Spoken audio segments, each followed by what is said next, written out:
Hi. Hello, everybody. Welcome to the Roman Szmal. I think I'm saying it right. I was actually just watching a YouTube video. Let me show you about the guy who, do you say invented, created? The guy who's responsible for this brand. And I kind of wish I'd done a little bit more research about each of the brands that I swatched recently, but this is the video I was watching. And he's talking about his experience in making the paints, why he did it. I gotta put this down and plug it back in. So he's giving a lot of information about the whys behind his brand, I guess we can call it his brand. And I kind of have always had a special affinity to this particular brand. I found out about it through another YouTuber whose name is like escaping me right now, but like when it comes to me, I'll let you know, or I'll put it in the chat. The video that I just showed you on my iPad, it's linked in the it's not show notes. This isn't a podcast. This is a YouTube video. And the description box. I guess I don't have words today. I am in what I think is the luteal phase, because is that the phase where you lose your words? You lose your sense of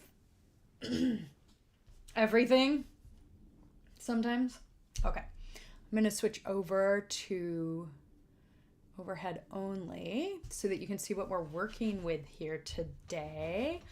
I want to say that I regret the choice of nail color for today because I feel like it's really bright and it could be distracting, and me just telling you that is like guaranteed to make it distracting, I guess. I'm picking out fuzz and animal hair that I'm just suddenly noticing now that I'm staring at these paints. So I already have some paints, and I purchased these to begin with.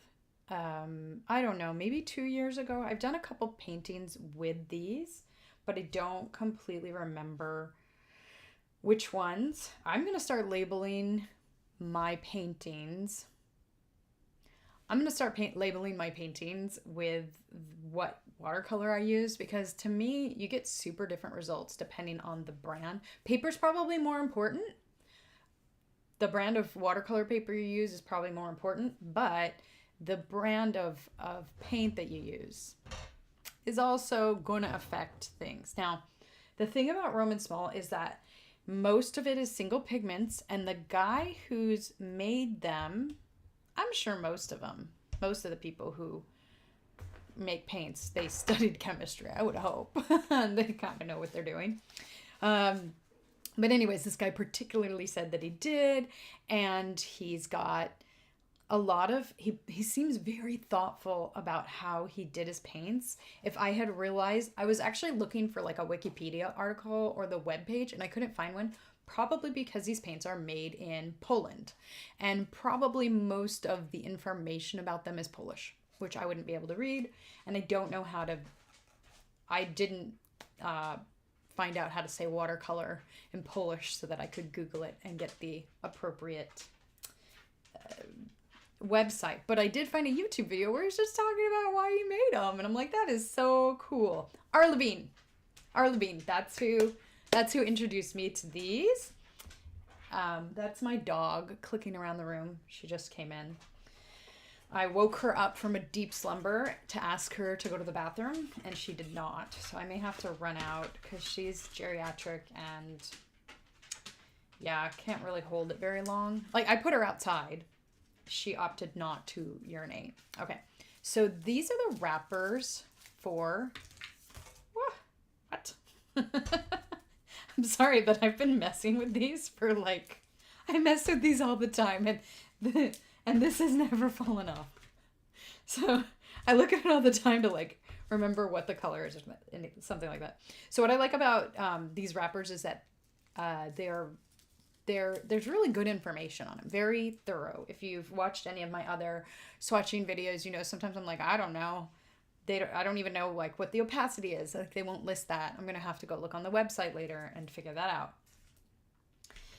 This is what it would look like still wrapped. And hold on one second. Something is distracting me on my OBS and I need to not see it. I fixed that. Okay. So I thought I counted correctly. Well, let's leave them in the box. I think that'll be easier for you to see. There's more contrast. I counted how many spaces I had in this Meeded palette, and I think I still have 1 or 2 more spaces open.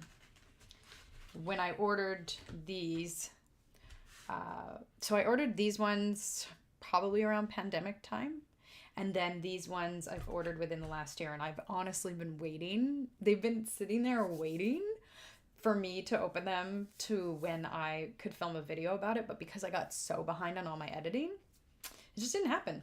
And so now I'm going to be opening them in this live stream, and I'm really excited. Okay, I'm going to take my paint brushes and soak them for a second while we're talking about all this. Now, this is going to be a little clunky. I've thought about how to effectively match up these with these, and then I'm going to have even more.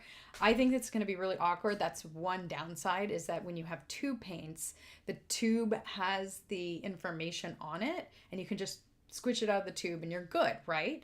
Well, I would say that at least, even though I can't do that here, once I take the wrapper off, all the documentation's gone. I could label the sides, but because the pans are in here, and oftentimes they're like literally glued in by their own paint. So like that one was pretty loose. This one's stuck. So I am going to have to move them though. So it's going to be kind of a clunky process. Just letting you know that. I haven't figured out a way to do it that's not a little bit awkward. So we're going to start by prying. I think these are done soaking. Hold on. I'm going to start by pulling this off so that I can release the beast. And I'm going to tell you a little bit about the paint while I'm doing that.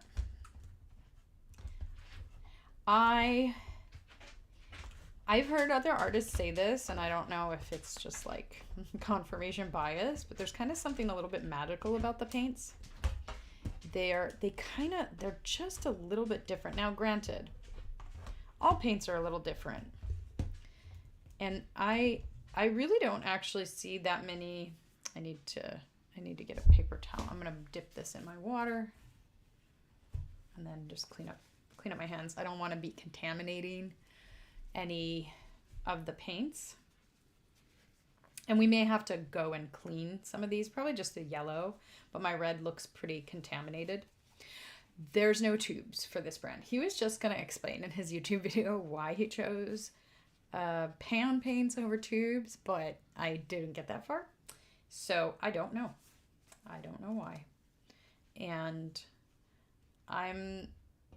other than it's hard to see the label, I don't really have a problem with that. I don't mind pan paints. Some artists really don't like pan paints, but I don't mind. I don't mind these tins. I actually like working in them a lot because I like the finish. I think I'm gonna get a separate painting. I was gonna do it in here, but then I'm realizing like I don't want to mess. I like what I've got going on here, how I've separated out the colors. I don't want to change that, so we're gonna get a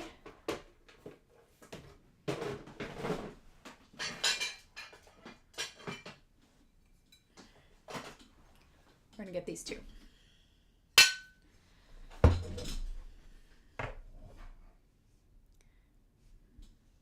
I think we're gonna go with this one. Save this one for another day.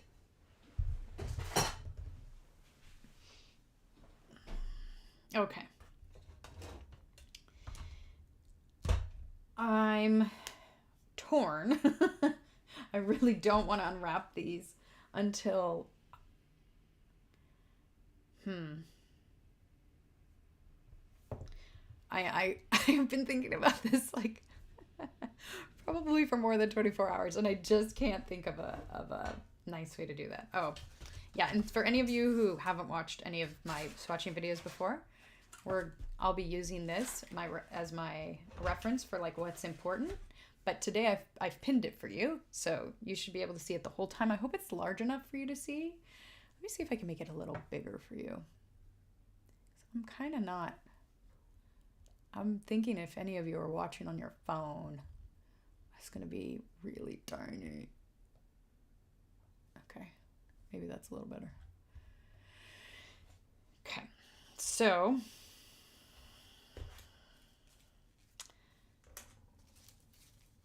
I'm just looking. I bet you're all really excited for me to unwrap these. Sorry for the delay, but I do want to see. Oh, these are a different brand. Okay. I'm going to use these next week. I picked this particular set that I'm going to do next week. I picked it because it's my smallest set that I have. I don't have a lot of sets that I bought like as a pre-packaged set, just the Schminke and that one, I think.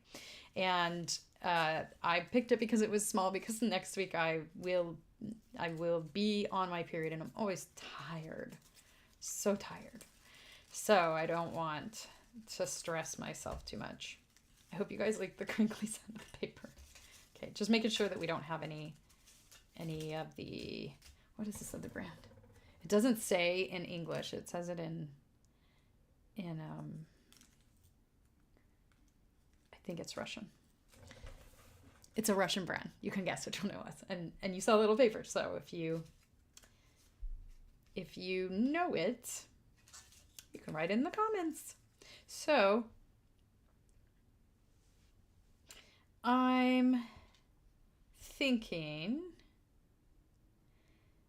a tool to move these might be easier, because then I don't get the paint on my hands. Don't you love how I'm troubleshooting this live for you? Welcome to my world of ADHD. I could use this tool. I actually think that's a good idea. I think I could wash it, right? It's a seam ripper. I just happen to have. Okay. Yay! That worked good. Okay. All right. The reason why we're going to need to move these is because some of these are going to have to go in here. Oh my God, I was so organized today.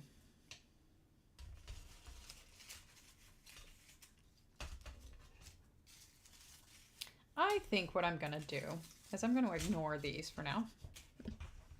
Stop torturing you all. Unbox.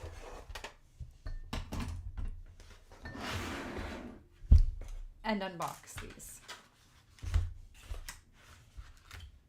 I'm excited. I'm going to savor this moment for a little bit. And then I'm going to just put them, I'm going to unwrap them and then lay them on top of their little wrapper. Okay. Let's start with the color I'm most excited about. This is the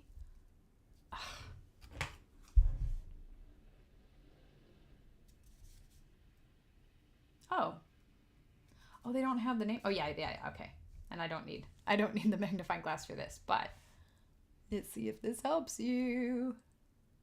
It says Cobalt Teal. I've already got a few teals. I was in a strong teal phase when I was buying these. I still am, I guess. I think I'm in more of a pink phase right now. Yeah, I remember these being difficult to open without damaging them. And one of the reasons I wanted to watch the video, one of the reasons I wanted to know more about this brand is because they all have a number on them. And I'm not really sure what that number means, because I don't think he has 408 paints yet. He might be working towards that. But all of the numbers are in the 300, 200. I don't think I've seen 100. So I'm not really sure. But I'm going to go ahead and write it down because it might be significant in some way. And the more information, the better to a degree, unless it becomes overwhelming. So let's look at this pretty paint.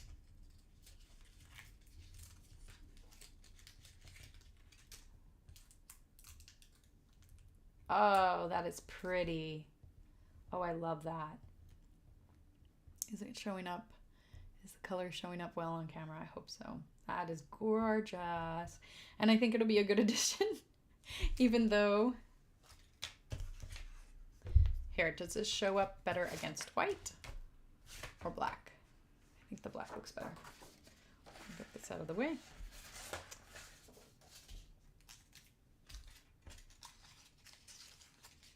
And let's take this off. Let me just double check the wrapper. I want to make sure nothing important is on it. I like the packaging. I think I don't know if you can see the name on it. It looks nice. Okay. So, number 1. This is not a color I'm excited about. I think it's like a lemon yellow. Let's see what it's labeled as. Yeah, lemon yellow. It's a very useful color. It's very good for mixing really clear colors. And although I don't like it, all you have to do is add a little something, usually orange in my case. You know, I wonder if it'd be better if I cut these.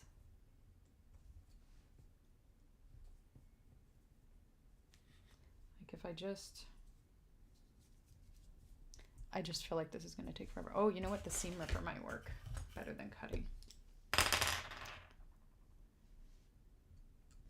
Let's find a weak link, a weak spot.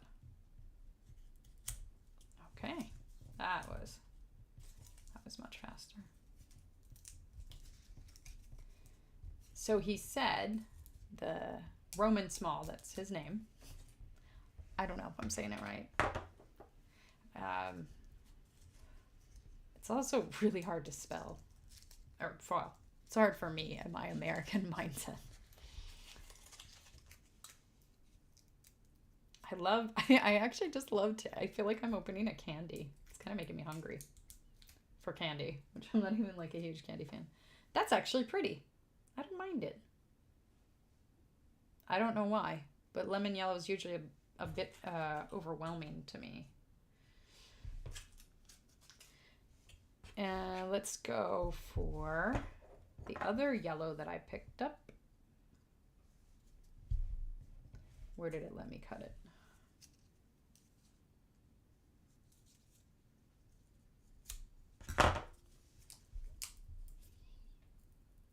No, don't rip.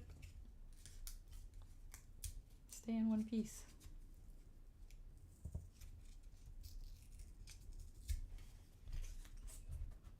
This one is called Nickel Azo Yellow. I'm actually a fan of Nickel Azo Yellow because even though it looks pretty dark, and it's in its lighter version, it has this really nice golden yellow hue, at least in the other brands that I've used. Looks green in the pan though, which is not really how it looks here. I really enjoyed his video because he was talking about he's talking about the mechanics of paint and how there are all these different pigments and each pigment does behave so differently. And I knew that already, but it was so interesting hearing it from the perspective of somebody who studied it. Like, I'm going to make my own paints. He was a he was a distributor, I guess, of paint before.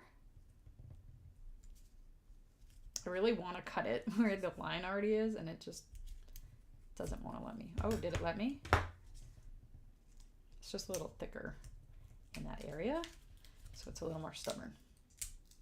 This color is called Burnt Sienna Mont Amiata. Mont Amiata. Oh gosh, he was just saying something special about this pigment before I turned off the video and went live. And I don't know what's special about it, but I guess it's not easy to find this pigment. So maybe it's from Mount Amiata. That's cool. That's really special. I really love it when artists are like, or when people are really thoughtful about what they're creating. So for example, fast fashion, awful, because man, everything just falls apart so fast. Even brands who you'd think would be very reputable and have good high quality clothes, because of fast fashion, a lot of times they're just trying to sell something and make a lot of money, and people are so used to low quality that they don't even mind that they're paying for a label and not for quality. I'm gonna assume this is dioxazine purple because look at that. Look at that. That's almost black. It can get really dark, and I use it a lot of times for, yep, that's what it is. I use this color a lot of times for mixing skin tones because it doesn't granulate. Well, it doesn't in the other paints that I have. Let's see if it does with this one, because I haven't actually used it yet. MG, medium granulation. I'm guessing, I don't know. MG. We'll have to experiment and see what it does.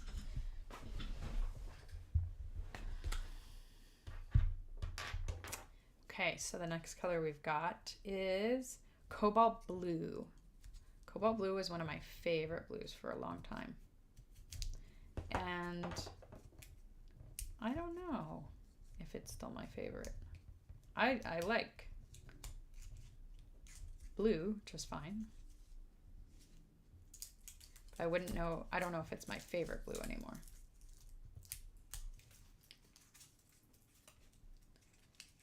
Question, completely unrelated, but does anybody, when they have a dream that's kind of vivid, they kind of have like flashbacks of it through the day?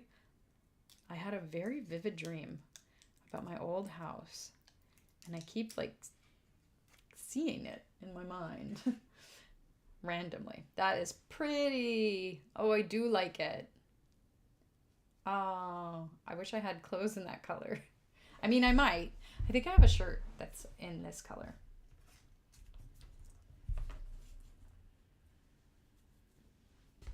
I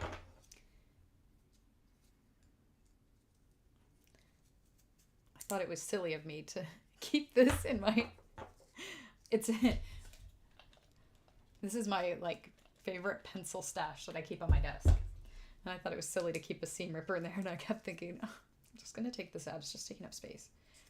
Oh, I'm glad it was there so that I could use it for this purpose. Okay, Potter's Pink. I literally don't think I own any pink paint. I think I usually make pink with red, light red, maybe a little magenta added. Let's see how Potter's Pink looks. All the light fastness for these paints is supposed to be pretty decent. Quite a bit came off. And that's probably more paint specific than brand specific. I don't think it's probably something to do with the formulation of the watercolor, because it probably needed to be a little bit stickier. Maybe it needs a little bit more honey to do its thing, and that makes it a little stickier. It's probably not like an error of the brand. And that doesn't look, that's not what I was imagining, honestly. I'm not too happy with that. I imagined a very different color. I don't know if on the website that's how it looked originally, but I wanted something more pink. This is much more of a burgundy. We'll see once I swatch it out. It could be an error, but these two look very similar. And I feel like there's a lot of granulation here, which I've mostly been doing portraits, and so I'm not super excited about, unless I was using it for the background.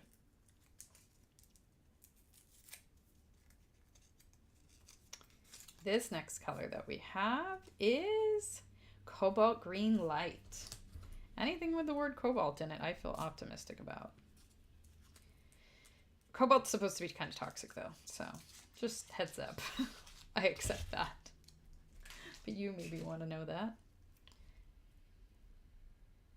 Oh, this is so sticky. What do I do? Okay. Instead of taking this off, I don't know if you can see, but it's like, it looks like it's taffy. I have a heater next to me right here, and I have a heat lamp, and I'm going to just put it as close to the heater as I can get it and hope that I melt it. And we'll come back to that one. Oh wait, I wanted to drink some water. And I also wanted to take a electrolyte cap because I'm feeling a little dizzy. My acupuncturist recommended salt stick, and it's the first electrolyte I've been able to take because most of the time they put citric acid in them because citric acid is great for, I mean, I don't know why you need to, I don't know why you would need, hold on, let me take that and then maybe I can think.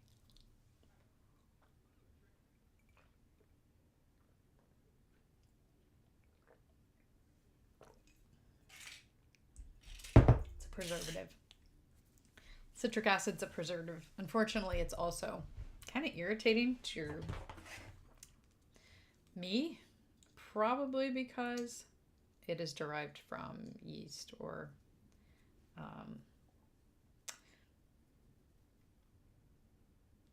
mold of some sort, maybe mushrooms, I don't know.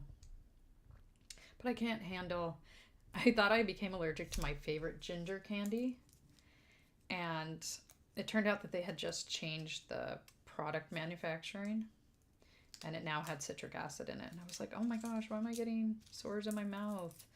Am I allergic to ginger now? No. I was pretty sad about that. Because right now the only two candies or anything that I can have, or anything sweet, is licorice root or ginger. Because I'm allergic to vanilla, and I'm being treated for all that, by the way, through Slit. And I'm getting close to the end of that. This one's kind of sticky too, but it's coming off at least. That looks black. Did I buy black? Pure Caroline Green. Ooh, I'm excited about this one. I don't buy a lot of greens because they're just so easy to mix. But because I had space in my Meeded palette and these colors, like this brand is just so nice, I just decided to go ahead and get some greens. Chromium green oxide. I went all out on the greens. Now looking back, I'm like, I wish I had done more pinks. Problem with pinks is they're a lot of times not light fast, so that might be why I didn't get them. I'm gonna need to stand up for a minute. My back is hurting. Look at that. Isn't that pretty? Do we have another sticky situation going on here? Nope. It's coming off beautifully. That's beautiful. I love that. That's like an apple green to me. Chromium green oxide. Okay. Let's check on this one. Let's see if we're any closer. No. Look at that. That is like candy. Okay. I can rip it off and then I hold on to this. I'm gonna just keep trying. It is so squishy. Like, I'm squishing it and it is very much like moldable, like it's clay or something. Okay. I'm going to take a few seconds and hold it over the heater. And unfortunately, it would take me way too long to move the camera to show you that. While I'm holding that with one hand, we'll get this out of the way. And that anymore. I feel like I'm back to being a mother of an infant, doing everything one-handed. No, actually I do things one-handed all the time when I'm trying to film with one hand. I think I've gotten pretty good at it, to be honest, for somebody who's not particularly graceful, although I would say my fine motor skills have always been perfectly adequate. It's more running into walls that is my issue.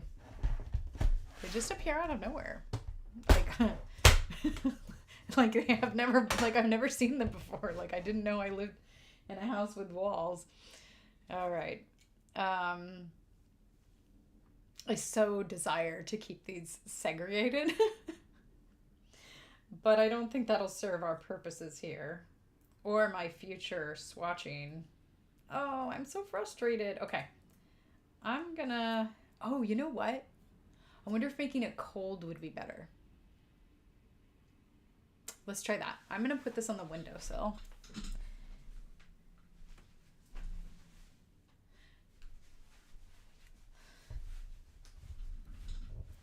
Better yet, I'm just going to pull off the side of it so that we can know where it goes. And because I really want it to be in the rainbow order so that when I'm making choices later about these paints, it kind of matters a little bit less when it's in a palette because I'm just stuck. I could take them out of the palette if I wanted to restrict myself, but they're probably just going to stay where they're at. It's one of the reasons I actually prefer tubes most of the time, is because then I can make a new palette and restrict myself to certain colors, because I tend to, like you guys have heard me say before, like I tend to get in the zone, and whatever my reference image has, I'll just be like copy and pasting whatever it is.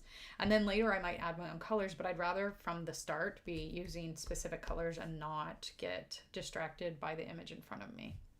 Okay, so... Oh, actually, we still are going to need this. What did we originally bring it out for? We brought it out for moving these. Move over. I'm stabbing the paint. No. No. Okay.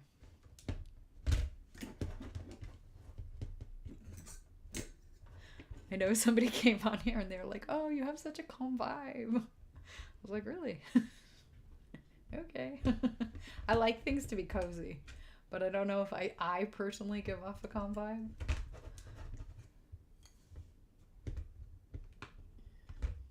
I think I give off an enthusiastic vibe.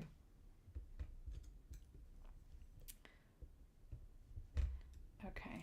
Some of these colors, like I can't tell what they are, and I'm going to have to swatch them a little bit to know. Just so you know what's happening here, where it's sticking. I think it's pretty common for most brands. I don't think it's a Roman Szmal deal, but I would say it's probably more likely with brands that have honey in them, which Roman Szmal does have. The Roman himself was talking about that most of the pigments benefit from honey. Honey's a humectant. I actually use it. I use it in some of my hair products because my hair does well with... I'm going to dip this in my water and try to wipe it off a little bit. Humectants bring liquid to the item. They let it be more like this one, kind of a little bit more gooey.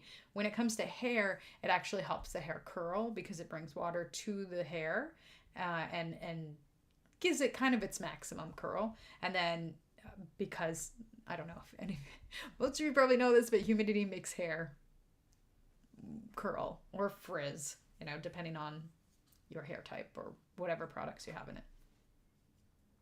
And so for paint, I would guess it just makes it easier to re-wet. I'd be interested what his reasoning was for putting, we're going to clean off. This is, I think this color happens to be staining, if I remember correctly. Just from working with it, not that I remember the label that well. So I'm probably not going to get the blue off my hands, but I can at least remove the excess so that I don't contaminate the other pigments. Yeah, I'm not sure why different brands use honey, but I do know it keeps things softer. Okay, so we're going to line these up.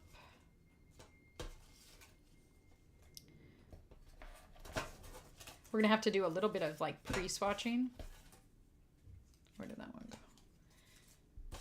On some of the darker colors or some of the browns, because I can't tell them apart. Some of the blues probably. These oranges here are really difficult to tell apart as well. Because, oops, sorry, just hit the mic. I don't know about that one.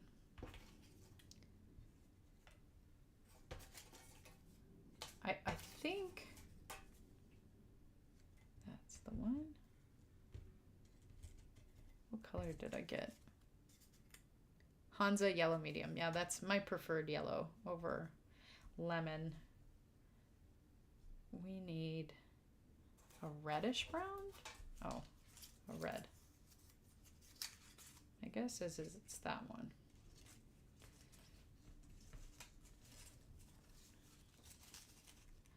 And then we have an orange, a light orange. Wow. I know that this is confusing for me each time I do it. And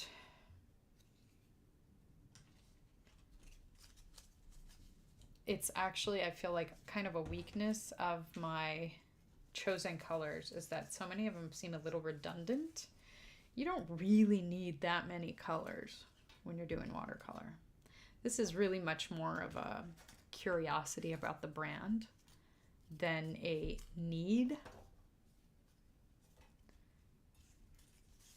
Okay, I'm not sure which of these is which. They look really similar. And I'm not sure which of those is which. And I think that's Kaput Mortem, but that could be it. Like I've told you, I find that I don't know if you guys saw my other video. Oh, do I not have Kaput Mortem? Maybe it was out of stock. I do like the color, but I also just think that the name is fitting and amusing. A lot of these paints are very granulating. Nope, I don't have it. So I'm misremembering. Okay. So I think what I'm gonna do,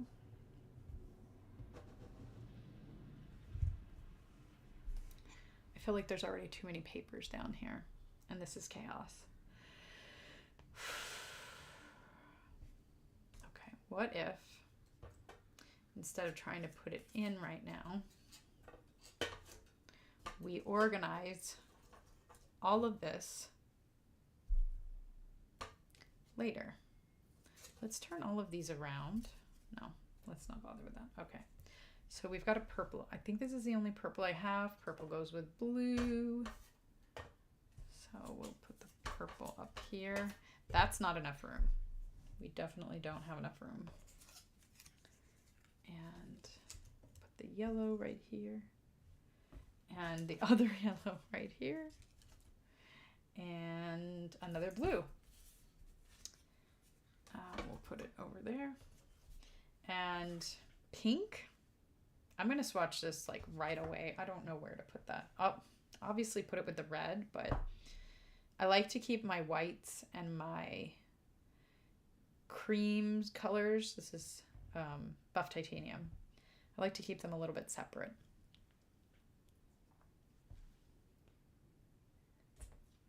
Okay, we've got another brown. We'll put that with the pink. I feel like brown and pink aren't that far off. And then there's absolutely no greens on this palette. They can just have their own little life over here.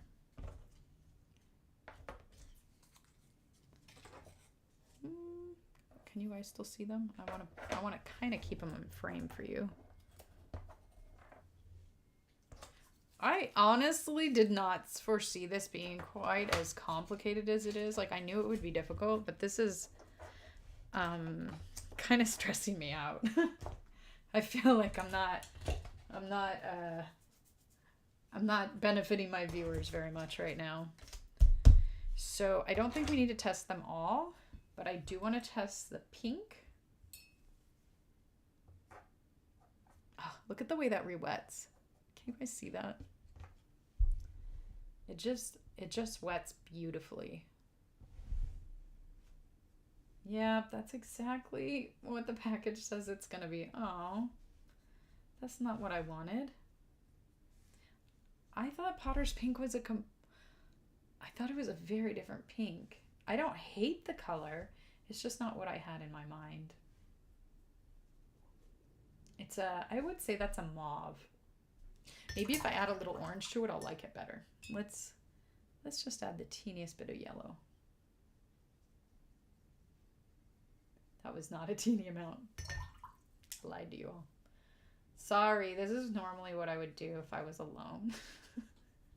Start messing around, experimenting, like, oh, what if I do this? What if I do that? Do I like it better? No. What if I add a little bit of red?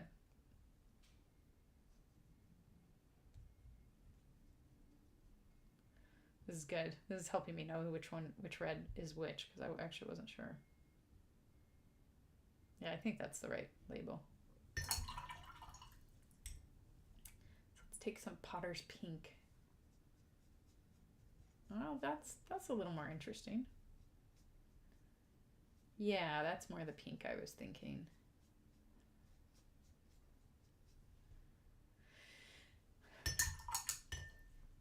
Oh, darn, I'm just gonna have to buy another pink. I think I literally have one more space here, but I do think I need to buy a white. And why I didn't do that when I was buying all these, I don't know. I don't know if I miscounted. I feel like I'd be much more likely to overbuy than underbuy. I get very excited about books and art supplies.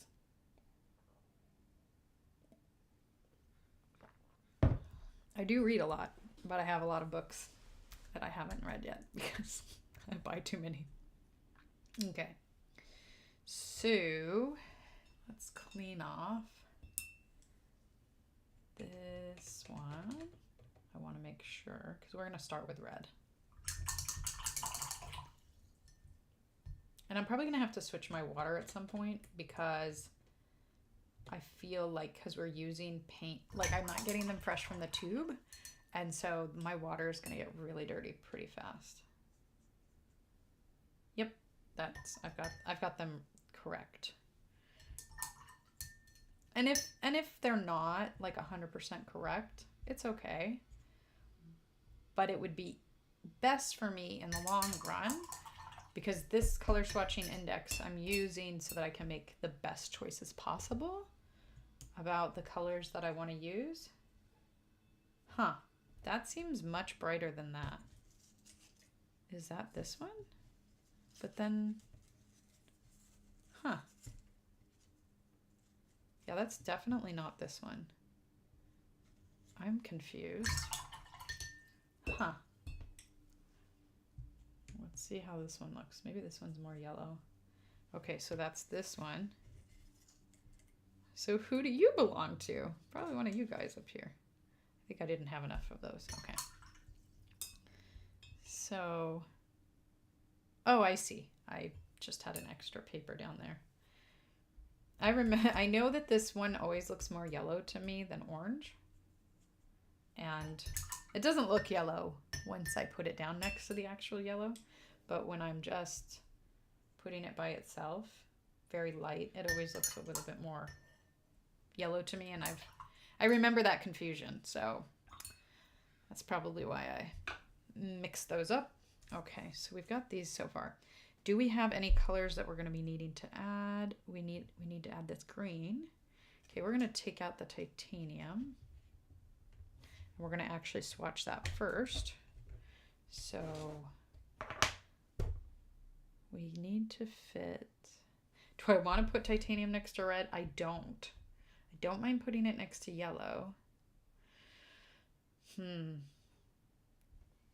We can leave that there. We're going to swatch it first, but we're going to leave it there. And we're going to put this one here. Hold on. I don't want to mix them up. There's just too many papers around. I'm getting confused. It's easier to have them a little bit separated and out because there's just so much going on here. Okay. We're going to just try it little by little. And this is a big mess that is now in my way for writing. Oh no. I want to start writing on this page. But if I do, I'm going to hit all this stuff and mess it up.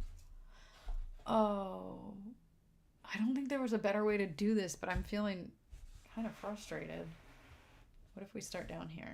Okay. I finally bought a new pen. This one's dark green. I hope you can still see it. So we're going to write down, first of all, the name of the brand. And I always forget how to spell Smalls. It starts with an S. S-Z-M-A-L. Roman Szmals. Can you see this? I think you could see it. That's good. Okay. And we really want to keep it thin, like on this side. Name, number. Okay.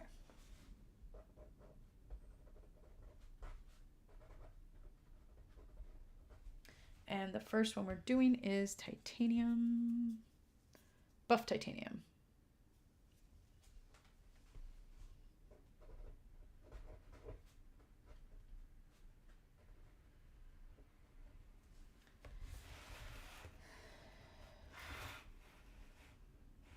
Scoot, scoot, just a little bit, okay. And buff titanium is 201, whatever that means. And it says the number 8 next to it, but I don't know what that means. And I think 8's written on all of them. It's PW6:1 earth pigment. That's cool. An earth pigment. That means that it's like not synthetic. Not that there's anything wrong with synthetic pigments, but it's just kind of cool. It's not staining. And it is granulating, and it is semi-opaque.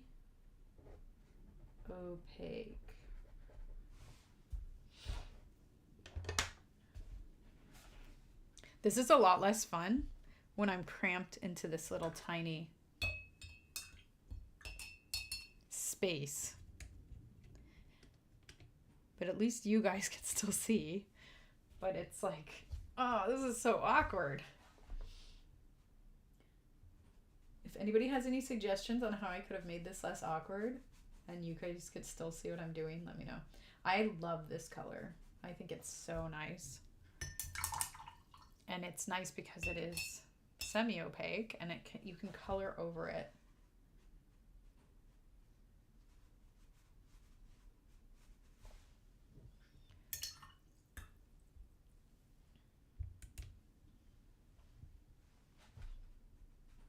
I don't know if you guys remember how excited I was getting the way Core Watercolor moves so quickly across the page. These don't. They move like a normal watercolor. They do move across the page, but it's not like whew. It's more of a la la la. Sorry. Okay. Next, red.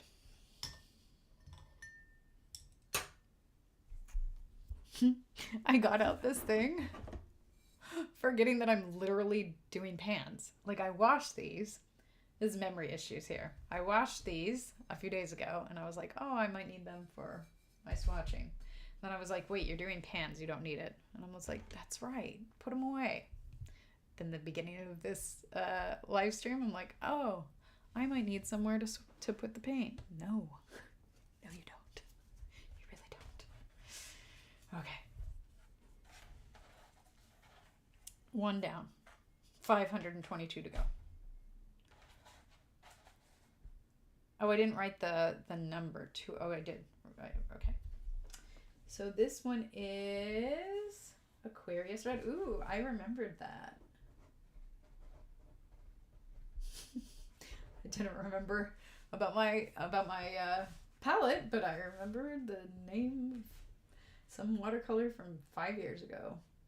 Okay, it hasn't been 5 years. I'm exaggerating a lot. I'm sorry. PR214. And this is not an earth pigment. Oh, this one says 7/8. I wonder if that's... I'm just going to write it because I just saw 888 on all of them. I don't know what that means. Okay, and then it says SNG, which I think is non-granulating. And then it looks like it's semi-transparent. And then so S, I would think is staining. Did it say on here if it was staining? Non-staining. Did I write that down? Yes, I did. Okay.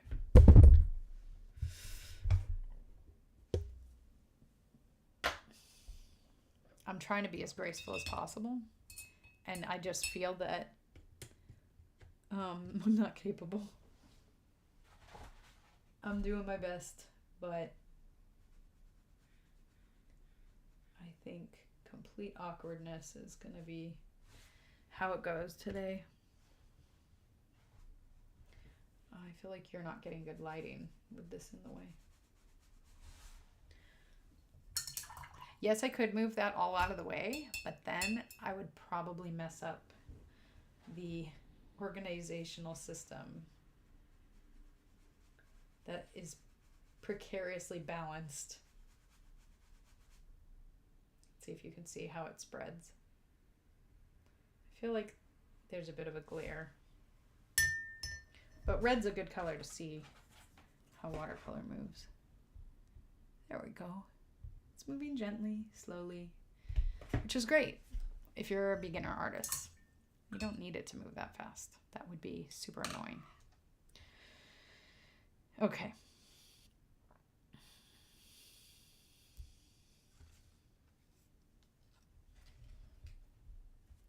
The next red we have is quinacridone red.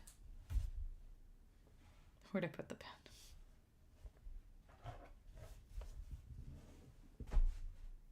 And I'm going to abbreviate that.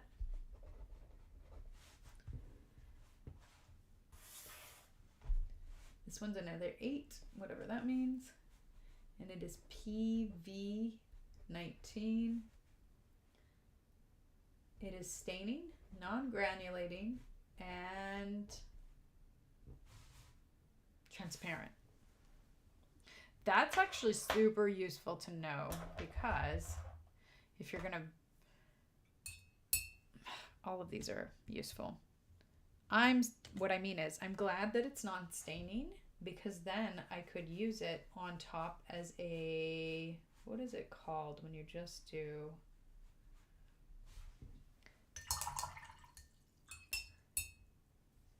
glaze.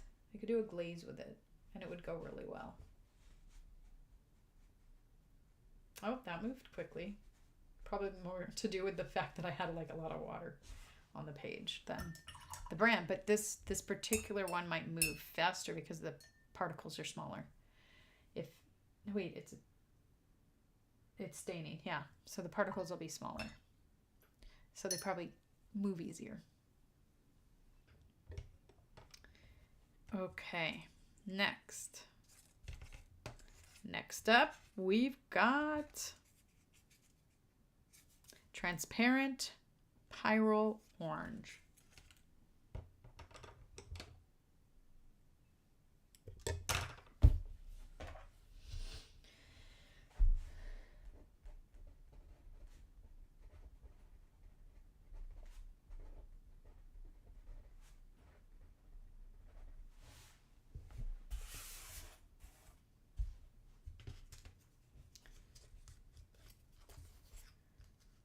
Oh, I haven't been writing down the numbers. This is 355,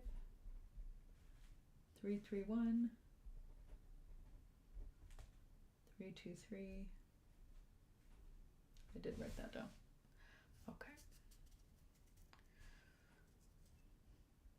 one's 8. Medium staining. Not granulating. And it is transparent.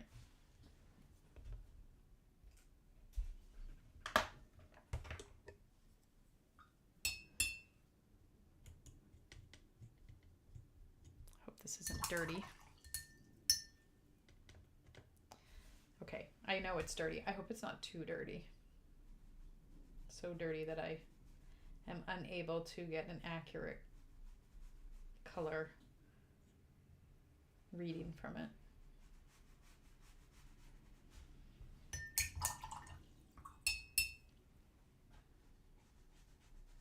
Okay, are you ready?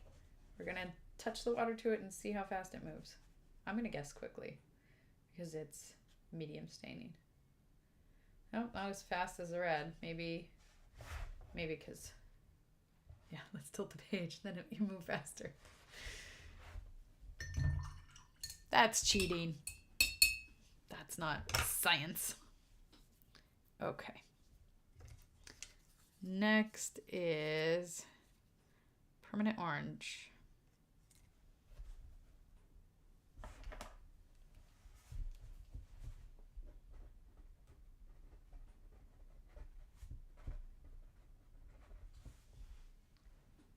.313.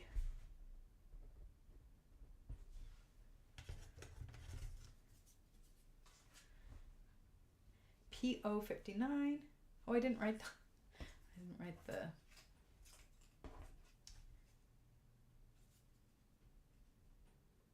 PO71. This one's PO59. 8 staining, non-granulating, and it is transparent. Some people will only use watercolors that are transparent. I've heard that. I think it might be like maybe people who really, really like to layer, or people who are more watercolor purists and they're hoping to be in like some sort of competition, and maybe there's some rules about the opacity of the paint. Maybe they think it's like a gouache situation.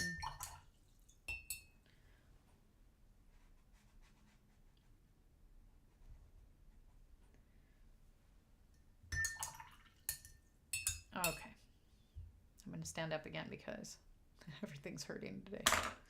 I didn't feel like anything was hurting before I came on here, but just sitting's a little bit difficult.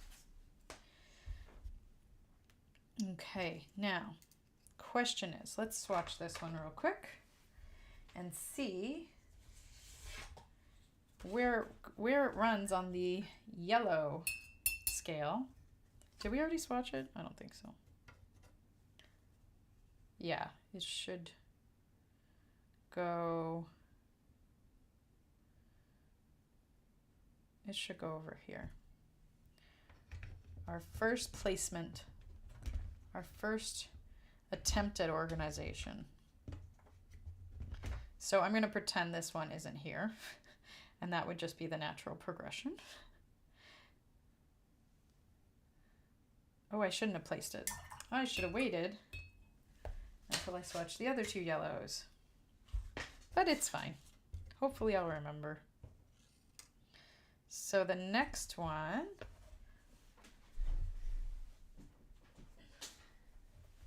I just want to check out my swatch real quick.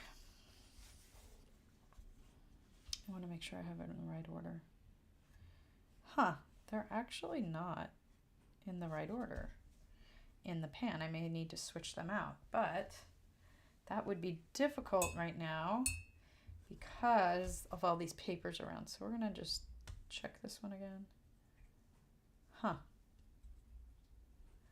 That's not what I was expecting. I'm trying to see which one's more orange. That one should stay next to the orange. I think this one's more orange. It looks like that in the pan, but sometimes you get tricked. Sometimes the pan isn't the best. That's why you got to swatch things. So we're going to go with, oh boy, which one's which? A little darker. Oh, maybe this. Wait, what is happening? Oh, because I took out the lemon yellow. That's why I'm getting confused. I'm doing my best. My best is still a little bit of chaos. Okay, so we're looking at these two. Yes, that's definitely the right one, but we're going to do them out of order and switch the pans later. No. Okay, good. I was trying. So this one is, I'm honestly really proud of myself that I'm not getting more confused than I am, because I can tell today's kind of a not the best brain day, but I promise you in the past, before I like fixed some of my gut stuff and some hormonal stuff, it was worse. Indian yellow hue.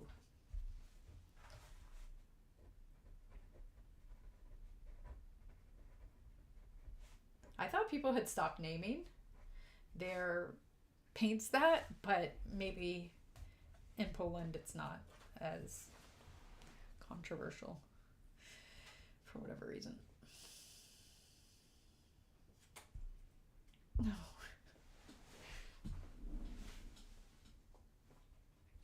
Okay.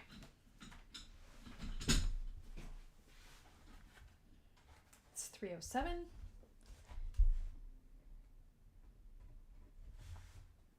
PY 108.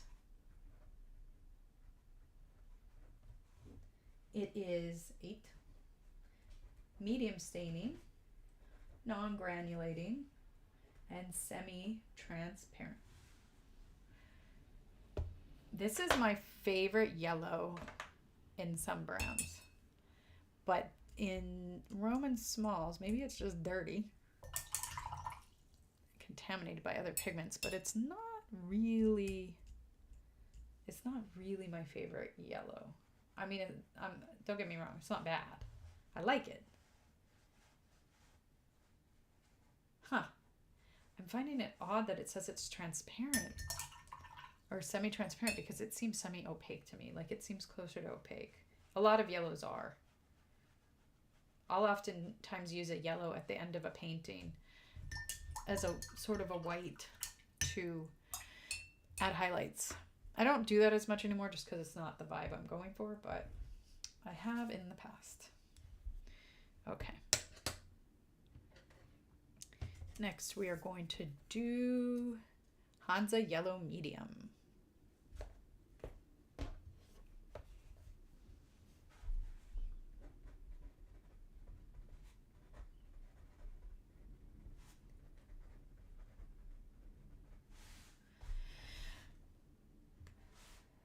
I hope you guys can read this, because I know that sometimes the camera doesn't pick up those tiny fine lines, which can be really frustrating if I'm doing a pencil drawing. You guys can't even, it's like I've done nothing. Like I'll make a line and it's like the line's not even there. At least for you. It's there for me. PY 74.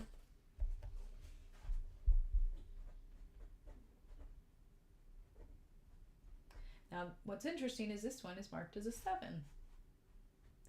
MSNG. So, medium staining, non-granulating. You know what? It just occurred to me. Those numbers must be the light fastness, obviously. Like, what else would it be? We haven't talked about light fastness once. He said that most of the light fastness of his paints are really good, and they are all about the same number, so I'm going to guess 8 is the best. Oh dear, did I mix them up? Did I just swatch? I just swatched Indian yellow. Well, they're so similar. You guys tell me, is anybody out there? Did I just do what I think I did? No. Okay. There's no way to correct that other than by, I'm going to turn this. I'm going to show you guys how I erase. We'll see how non-staining this is, medium staining. We're going to just lift it and lift it and lift it, because I think I didn't swatch the correct one.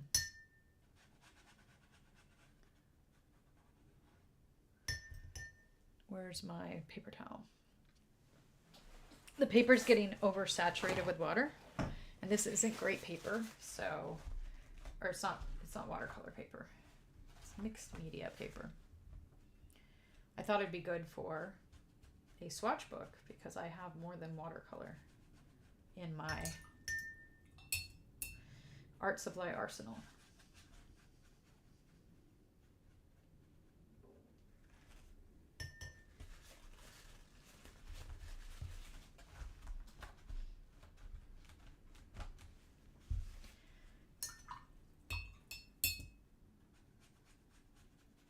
I'll make a little note that I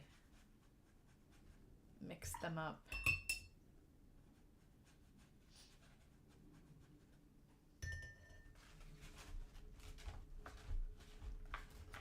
Oh, I would agree with that. Medium staining. That's pretty accurate. We're going to wait for it to dry for a minute because if I add any more water to this, it's going to really mess it up. It'll also dry a little lighter. And I won't have as much to compete with. So we're going to move on to the lemon yellow.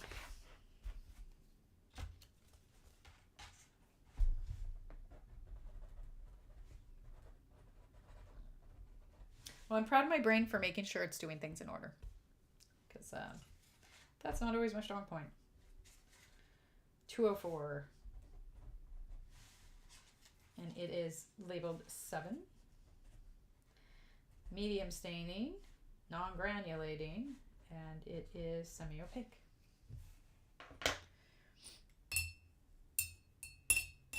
Yay! New paint. I like how it's textured on top from the, oh dear. This looks really green. Is my paintbrush dirty? It doesn't look green on the screen. No, I think that's just the paint. Okay. I think it's just so not orange compared to Hansa Yellow Medium that my brain freaked out a little bit because the next one is even greener.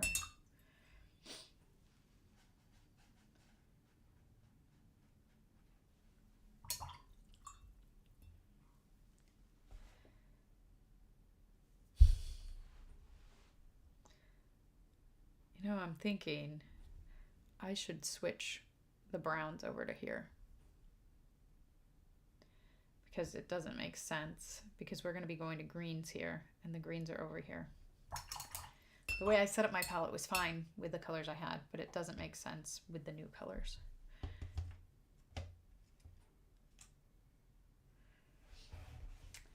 We're just going to keep going on with Nickel Azo Yellow though, and that one's kind of greenish.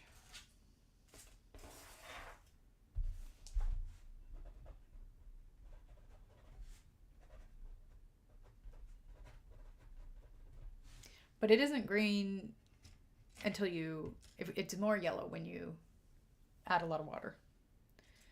So this is 308.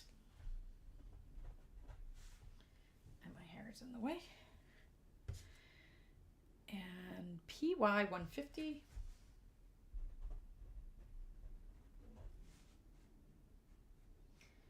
It's an 8. MS, NG. And it is transparent. Medium staining, non-granulating.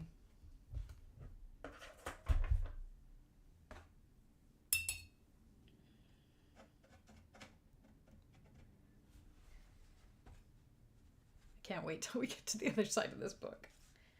No, lost another one. Why doesn't that look green? What? What? Looks gold. It's a single pigment. So it might be more of a manufacturing difference than the other brands I've played with. Odd. Okay, while that dries, I'll let you guys look at that. And I'm going to rearrange these paints. So we'll figure this all out in a few minutes.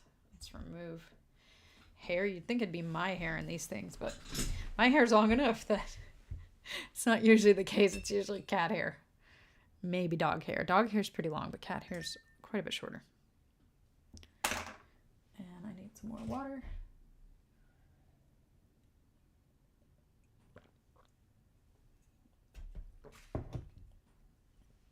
Okay, so we're just gonna move these out of the way.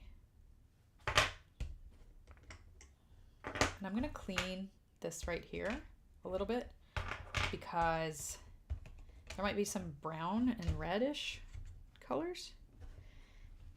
Okay, come on, come on. Okay. And we don't want that.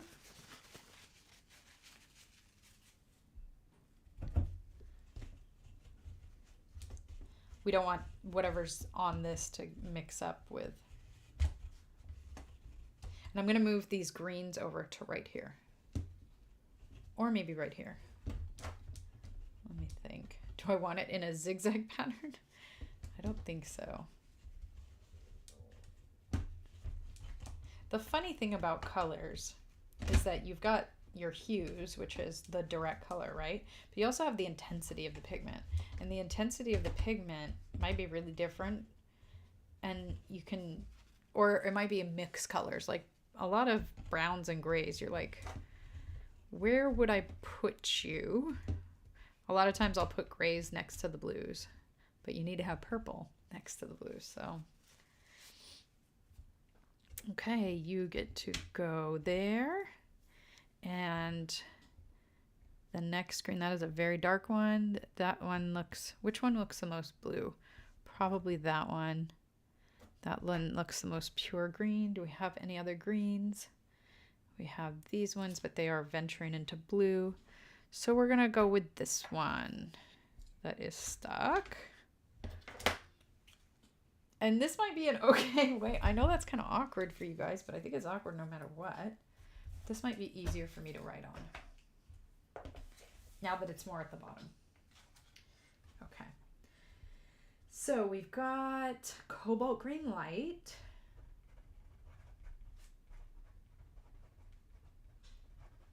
And it is number 341. Just so you know, I'm a little distracted. I just heard my dog do something. I don't know if she wants out. PG 50. And it is 8. Non-staining. Medium granulation. And it is semi-opaque. So I wouldn't be like excited to use this in a portrait. I don't feel like it has the qualities I'd want in a portrait. And yes, I would use green in a portrait because I like to do things in like a rainbowy-ish sort of way. Also, sometimes to just give it kind of an otherworldly color. Oh, that is so beautiful. What a beautiful. But you know what? If it was labeled cobalt, I wonder if this is going to be end up being a much more blue-green than maybe some of the other ones we encounter later. I just marked up the page. Okay, I think I fixed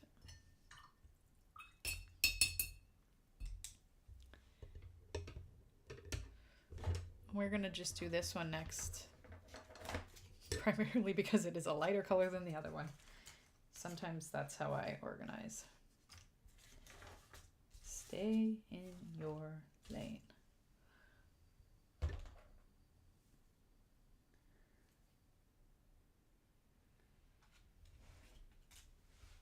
So this one is chromium green oxide.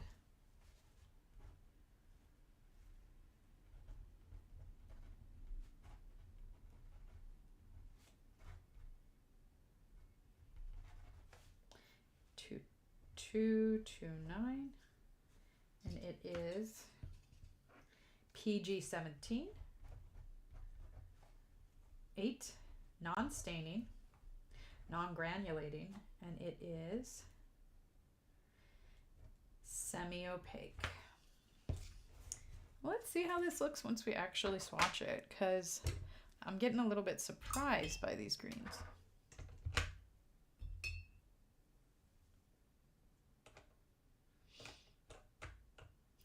I feel a deep sense of happiness swatching it the first time. Like I said, I like the texture that the little paper made. The bumps it made. Oh, this is very granulating. I'd say it's even more granulating than the Cobalt Green Light. We'll see when it dries. Let's add a little bit more pigment. See how dark it can get. Oops. It is so windy, and the sky is kind of changing colors. We had a bomb cyclone yesterday, and I walked out to the car to get something, and I got absolutely drenched, and it didn't even take me that long. It was kind of odd. Okay. Our next one is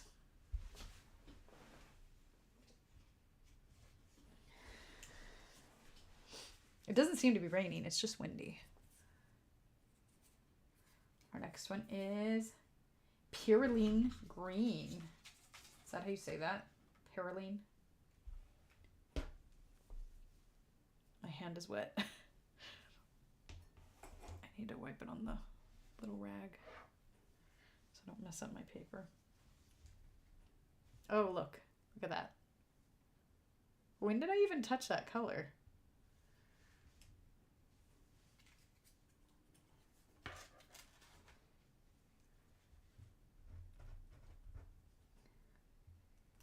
I don't know how to spell Pyroline. P-E-R-Y.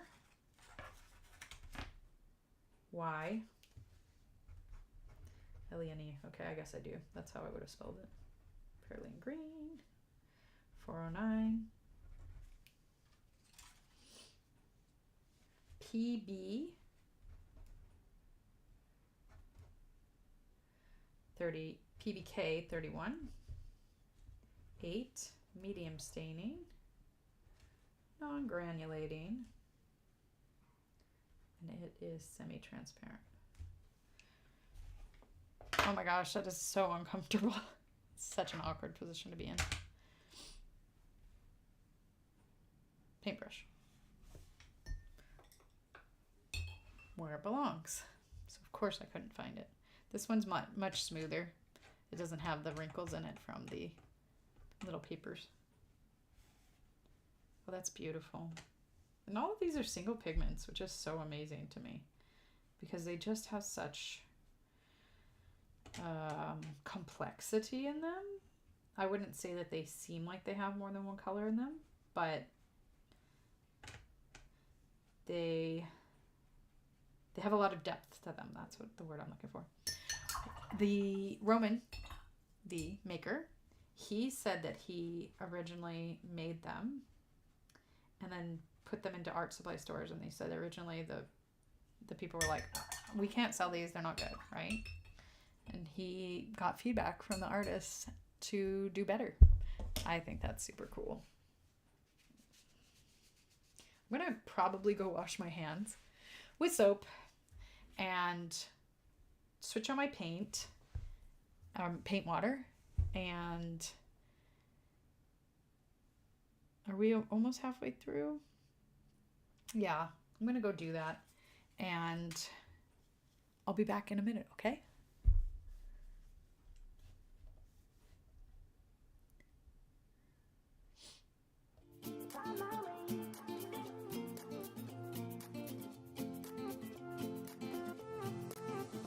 A new place, a new home, for a while, let me feel alive. Nothing to hold me back, take my time, just enjoy the ride. A new man passing by, Life is good, best I've ever felt. Get me up, somewhere new, somewhere I can find myself. Oh, I feel so alive. As I reach out to the sky. I found my way. I was in the dark against it all, but made it through the day. Cause I found my way. In bad times, I know I'll be okay. Cause I found my way.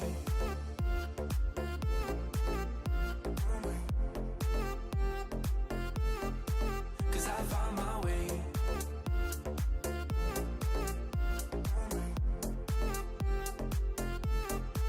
Cause I found my way. Cause I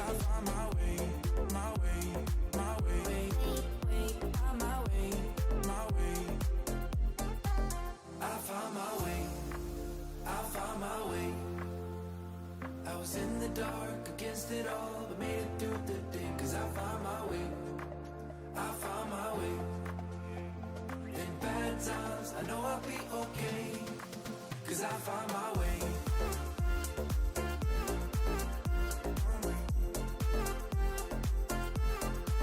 Cause I found my way.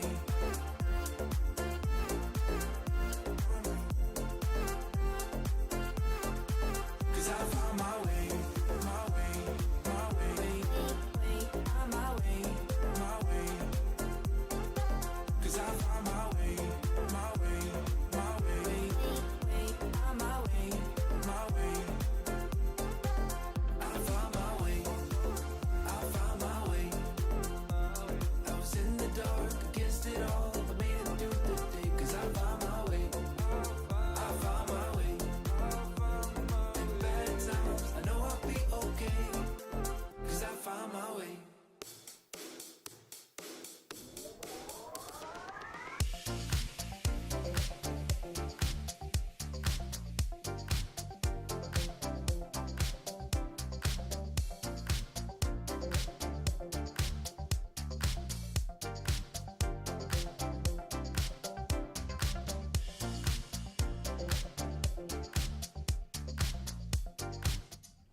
I'm back. I checked on the dog. She's fine. She's unconscious.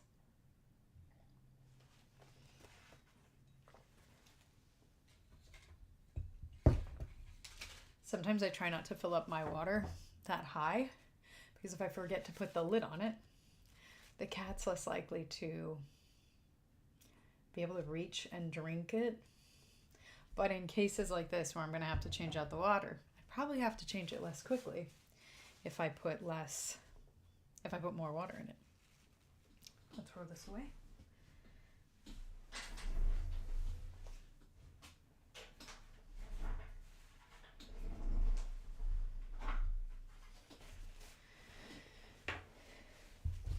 Okay. I'm not feeling amazing today as far as like tightness, muscle pain. Haven't had a lot of that lately, but I'm kind of having it now. Did we swatch that one? No. We're going to swatch these three to make sure that we have them in the right places. Because I know that they can be a little deceptive. That looks really green, but I didn't have another green paint, so is it possible that it's just contaminated with blue and it turned green? Or is this a double pigment color? Huh. Oh, sorry. Wrong camera. Here you go.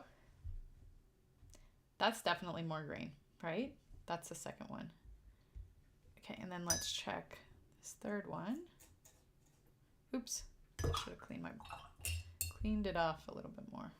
Contaminating brand new paint. It hasn't even barely been touched. I mean, turquoise is more blue, right? I don't know. I'm gonna take this one, place it here, and then all the turquoises should be next to each other. So I think that I'm gonna put the next turquoise up here. I wasn't sure if I was gonna like do a zigzag pattern, but I think that's what I'm gonna do. Go in. Okay, now we need to clean my hands again. I'm gonna just dip it right into the dirty water because it's not that dirty yet. It's barely contaminated with turquoise.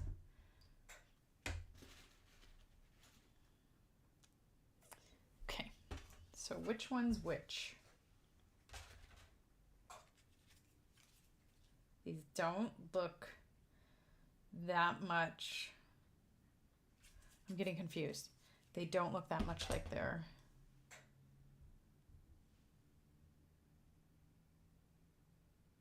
Okay, that one's definitely that one. Okay. So we'll hold off on this one. This one will go right here. And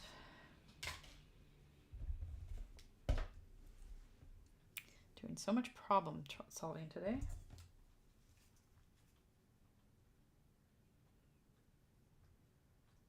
Sorry, I'm trying to decide if which one's more blue.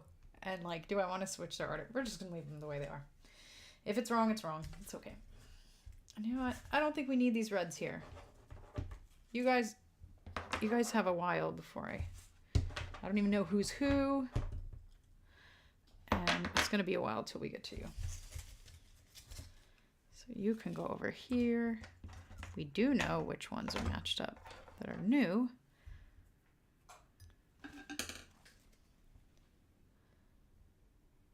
That's not cat hair or dog hair. That's just like clothing fuzz or something.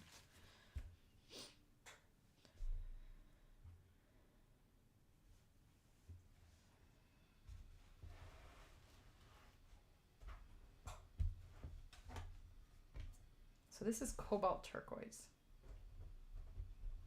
That leads me to think more blue. So I think I put them in the wrong order. But it's okay, they're close enough. But I think my brain will still figure it out. This is 340.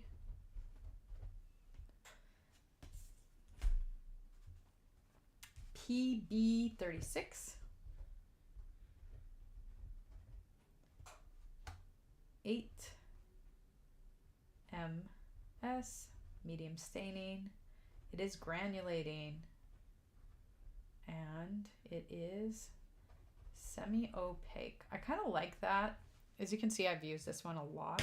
And I think I've used it a lot because I'll use it at the end of a painting after I've gone around and copied and pasted accidentally. I'm never, that's not really my goal. I'd like to be a lot more creative. Did I swatch that one? That one's not a turquoise. Okay. Yeah, I feel like this is so close to blue. I feel like I definitely should have done that one right before we got to blue. But it is what it is.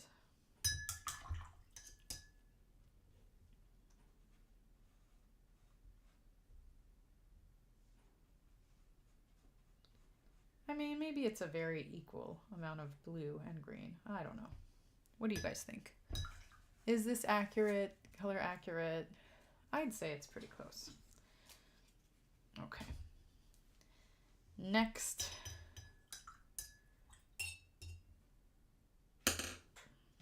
We've got transparent turquoise. Yeah, so I've used this one because it's kind of opaque. You can do it on top of things and block out the color behind it, which is not a very watercolory thing to want, but I'm more of a mixed media artist than a clearly watercolor artist, so I think that's fine. Transparent turquoise. The paper is bending in a really awkward angle right now, and it is 228, and it is 8. HS. Hot staining? What does that mean? Non-granulating. And it is transparent. just like the label says.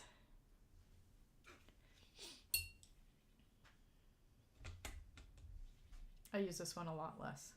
I like it, but not that much, obviously. Not that much compared to the other one. It's a lot brighter too, so it's a little bit less in my palette unless I dumb it down with some red.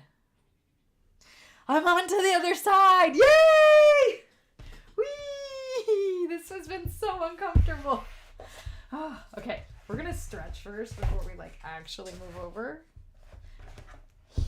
I have a dance track that I made. I'm a little shy still to use it, so we're just gonna stand up and stretch. I think I need a clip or something.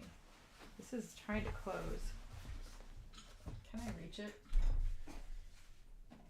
Okay, I got it. My arms are longer than I thought.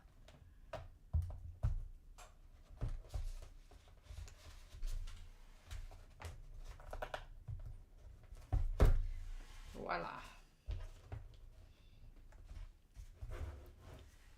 Now we can be much, much more organized. I'm so happy. I'm so happy. Okay.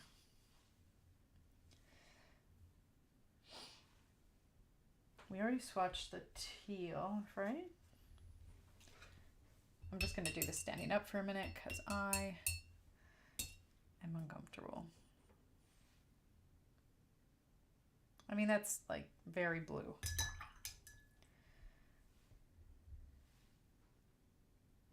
That's more green.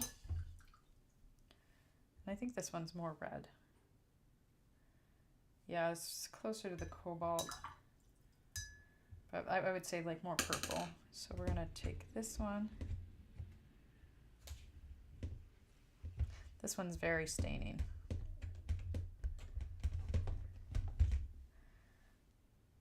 And we're gonna put it right here. This one right here. And gotta clean off my fingers. Let's find the match. I think it's this one. Phthalo blue green shade, that would make sense. So that's gonna be second. Okay. And we'll figure out the other ones in a minute. Let me stretch real quick. You guys wanna see me pet the cat? Let's go do that. Yeah? Hi. Hi. Hello, kitty cat. Can I pick you up and take you over to the camera? And everybody can say hi to you? Because I need a break. Oh my gosh. I've been working on her on being held. I even have a baby wrap I've been putting her in. And this is the calmest she has ever been being held. She's not upset. Her claws aren't out. Her claws are kind of always out. I think she's kind of...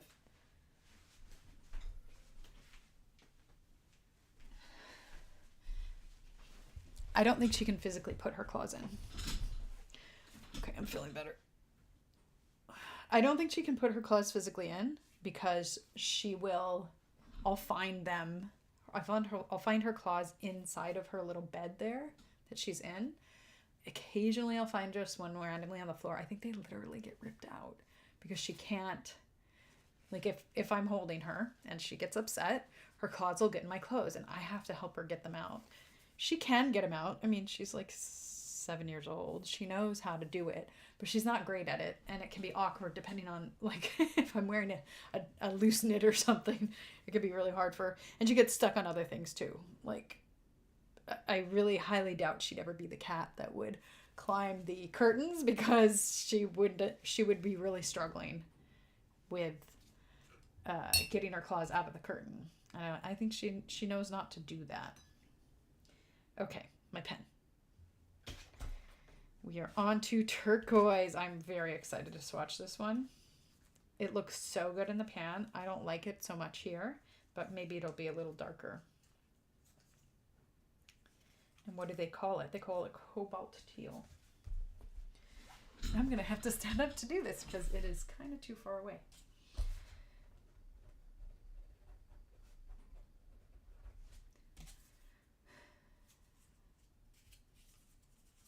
For a weight.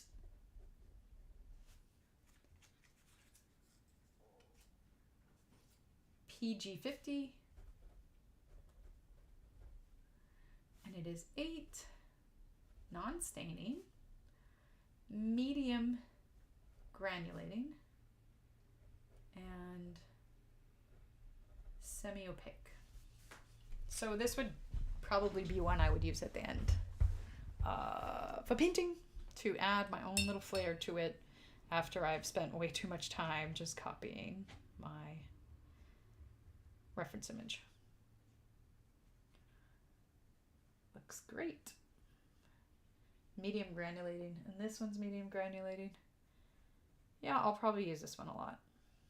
I thought about just rebuying that one once it was done, but I have this color in colored pencils and other mediums, and I really love adding it in there. Having kind of a mostly bland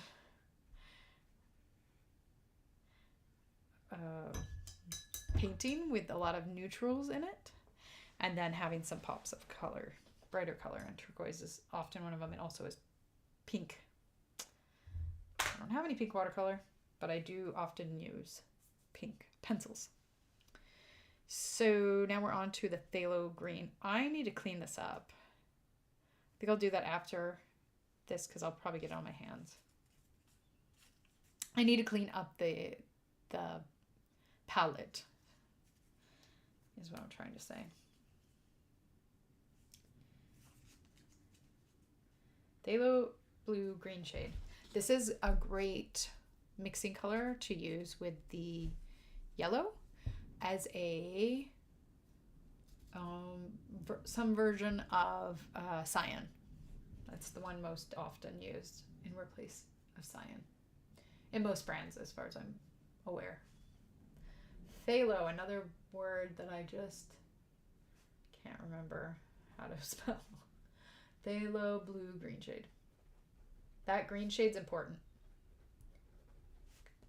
because you can have red shade, and that would not be good to use as a cyan because it's more red.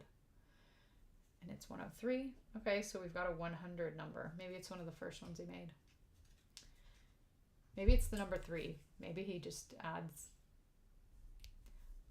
100 to them all. It's PB15.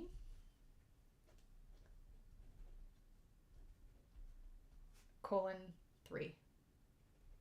And I think that the other blue is the same exact number, same exact pigment number. 8. Ooh, another H. HS. Hot staining. I don't know what that H means. Does anybody have a guess?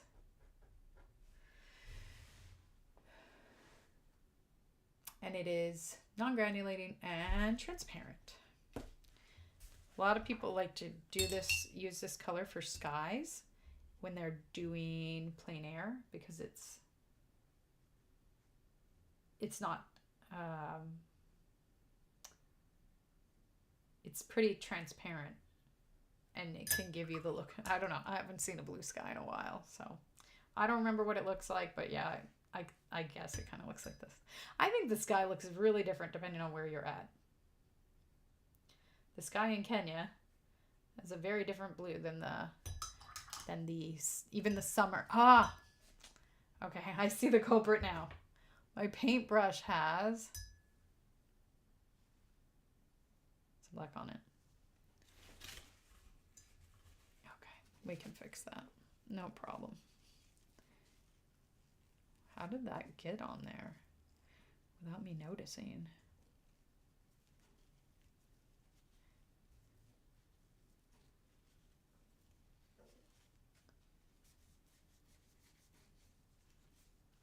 Is anybody watching Love is Blind? Season 8. I haven't. Prior to watching Love is Blind, I'd watched very, very few reality shows. Other than, like, I think Love on the Spectrum. I've watched quite a few more now. And I wouldn't say that Love is Blind is my favorite. I really think that the editing in Love is Blind can be very false, and that irritates me.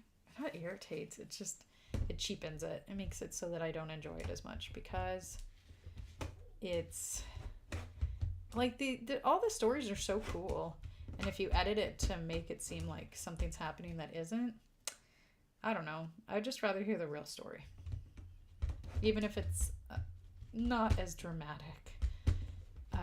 I watched Later Daters, and that was great. Sorry for the noise. It was very well done. I think Michelle Obama was one of the producers on the show. And the way they edited it was super, super clean as far as I'm concerned. They just very honest. I didn't feel like I was being manipulated. Some of the people ended up with someone, some didn't. I don't think anybody was made to look foolish or look a bad guy, or they were trying to, find the bad guy of the season. I really doubt that there are too many people that they actually let into these reality shows that are absolute terrible people. So I think most of the time they're kind of just, first of all, that's quite the judgment call to say anybody, anywhere, ever is terrible. I think most people are complex and have multiple sides to them. But I really doubt that anybody that would fit most people's definition of terrible would be allowed in these dating shows unless they were hired just for shock value or something like that. But the way Later Daters was edited was very, I just feel like genuine. I mean, I have to maybe watch interviews with the cast to see if they agree. Doing my best to not get more paint on my hands. Did any paint get on this? Okay. Next, we need to get our... I don't think it matters which of these blues we do. I studied anthropology in college, and I would say I see very stark differences depending on the location of how the couples interact with each other, what they wear, what they...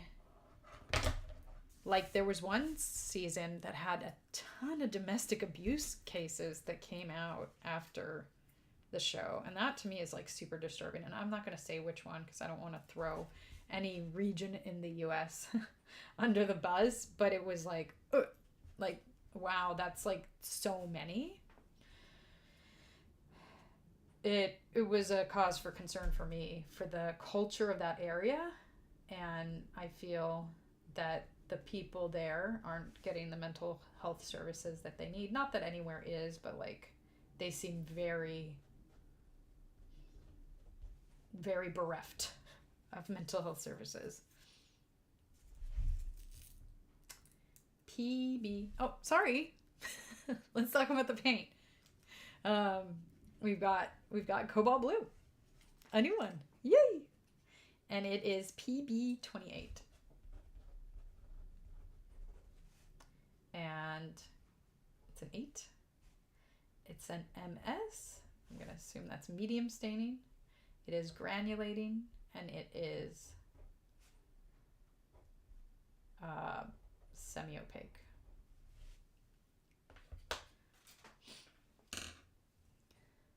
So my observations of this season, which is set in the Midwest, and I don't think it's the only one, is that the people didn't dress up for their engagements.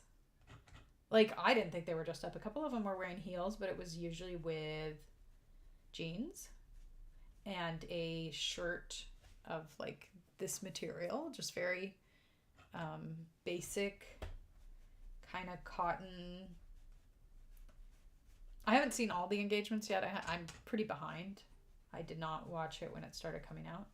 So I don't know that much about all of them, but some of the people may have been dressed up, but I don't think so. The guys were all wearing t-shirts to propose. I just thought that was interesting because I've always lived on the West Coast, and we talk about how informal the West Coast is and how formal the East Coast is. And the Midwest is somewhere in the middle, so, theoretically they'd be medium amounts of formality. But that's not what I'm seeing, and I'm not really sure why. I think that's super interesting. Some other distinctions. I know I saw some shows. Some of the ones that I've seen. Oh, let me talk to you about the cobalt. That is very granulating. That is very granulating. I would say that the only one more granulating is,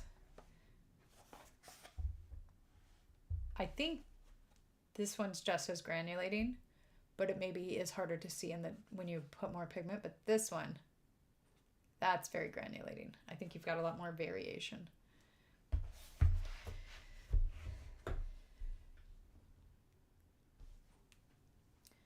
Let's break out this tool again. So there were a couple of seasons where the guys really held each other when another guy was crying. They really took care of each other. I would like to clean this off. And I feel like most seasons, the women's lounge is very, very nice to each other. They're usually pretty comforting. There's been a couple of mean girl seasons. Maybe just one.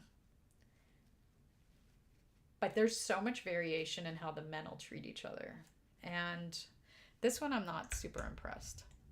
It seems a little... One guy was literally crying for an hour, and I just saw one guy hug him, but in like the very masculine way where you walk up to someone and kind of beat them aggressively with a one-armed hug. Da, da, da, da, da, da. And then he walked away, and you could tell they were both feeling awkward, and there were so many... The person wasn't trying to hide that they were crying. They were just sitting in the lounge crying, and nobody helped them. And I think that's so devastating, that how alone they feel. And one of these guys said, "Man, I've learned so much from being in the pod with these other men. I'm so much better about talking about feelings now." I'm like, wow. You guys just must not talk about them at all if this is you talking about feelings. I mean, I'm not even like judging. I'm actually someone who grew up, I don't think, being very honest about my feelings. I think that I learned to hide a lot of who I was and what I felt. And it's something that I'm personally working on. But that's not a gendered thing in my case. It's just a human thing, maybe a religious thing. I really don't know. But I did find that kind of an interesting... I just found that really interesting. I mean, in this case, I think it's sad. Anybody who doesn't feel comfortable talking about their feelings. One woman came out to... I find this so odd. And maybe that's just because I live in the Pacific Northwest, and I lived in Southern California, living in Seattle. But like... Every time I see somebody come out as bisexual on Love is Blind, their partner freaks out. And I think that's so odd. So odd. They're not saying they don't like you or what you are. They're saying that they like everyone. And it freaks out. I don't know how many times it's happened. Maybe off camera or something. And it's been okay. Like maybe they just didn't tell everyone, but every time it's happened on camera, the partner has not responded in a positive way. They've been like, I don't want to do this anymore. That's another observation that I've made about Love is Blind. If you guys have any comments about this, I'd love to know more. Like, has there been a time where on a reality show where somebody has like come out as queer and it's been like, okay, no problem. Didn't freak out the other person. French ultramarine.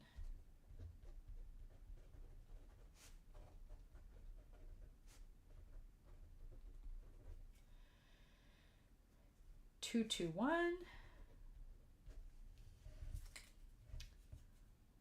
have PB29. I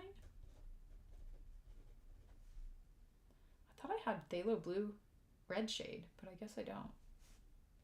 Unless that's it. 8S staining, G granulating, and it is semi-transparent.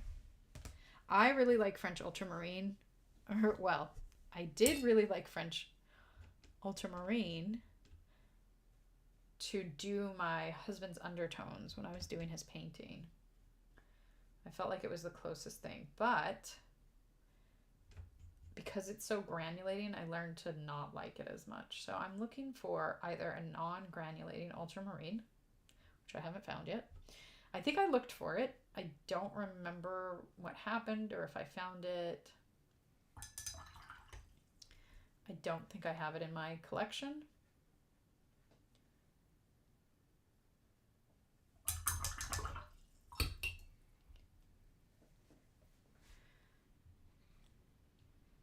Or I need to find a way to make it. I mean, cobalt blue is okay, but that's still granulating. It's not as granulating, in my opinion, but, or at least here I'm not seeing it be as granulating, but we'll wait for it to dry. Okay. Next we have, I think this is indigo. Oh no, this is I don't know how to say this, Indanthrone blue. And I've got this paint in a couple of different, I've got this color in a couple different sets. Brands, that's the word I'm looking for. I don't even have that many sets. Indanthrone 337.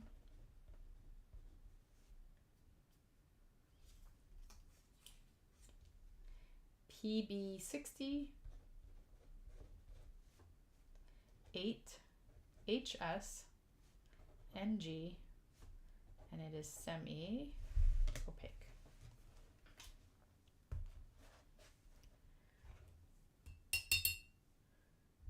I really like this blue for mixing dark colors.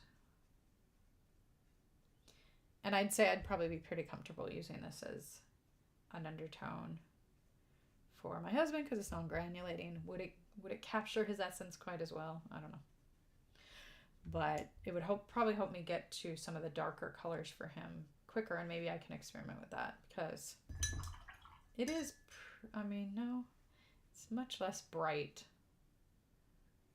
which for him, as a dark-skinned man, that's probably good. But when you're layering watercolors, you don't necessarily always have to get darker in your underlayers. You just need like that base color.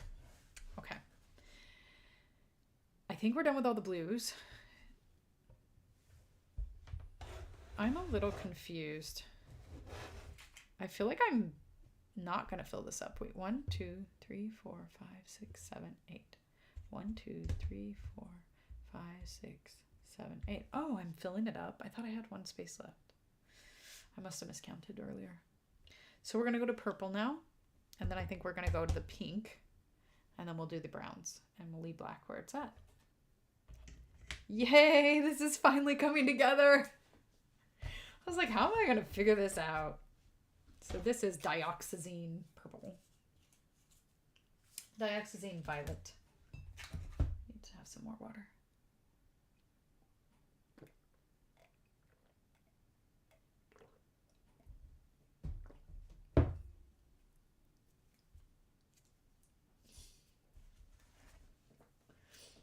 Really bad at drinking water or anything and not spilling it all over myself.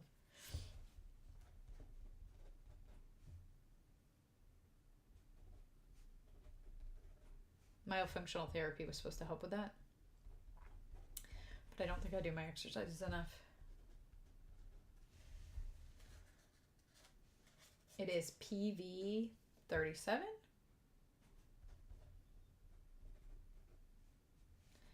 Eight staining, medium granulating. Really? I didn't even realize this is granulating. Maybe because I just always use it to like darken another color. Huh. Maybe in some brands it's not granulating. Oh wow, it's not re-wetting. It's like staying on the surface. That's kind of cool. Ultimately annoying, But kind of nice because if you know that when you're painting with it, it's gonna be more permanent, harder to lift. And in some circumstances, that'll be a really good thing. Like if you're doing a lot of layers and I like to do like my base layers to be something that can be lifted really easily. And then the top layers, it doesn't matter because it's going to lift no matter what. Or not no matter what, but like it's going to lift a lot more easily.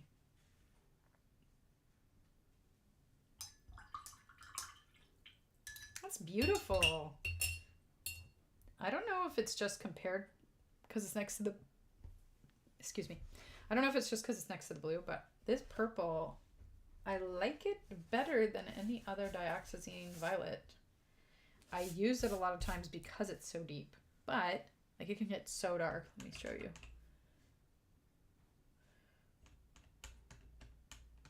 But in this case, it's just like a nicer tone. Maybe it's less pink and more blue. I don't know why I like it better. Speaking of pink, let's go to the Potter's Pink that I'm a little disappointed in. It's not your fault. It's just you're not what I was expecting.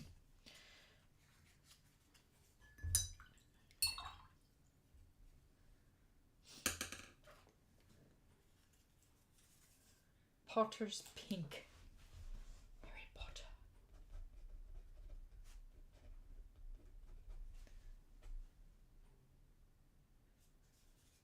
$359. I wonder why it's called Potter's Pink. Do like potters use that particular stain? PR233 8 medium staining, granulating, and semi-transparent.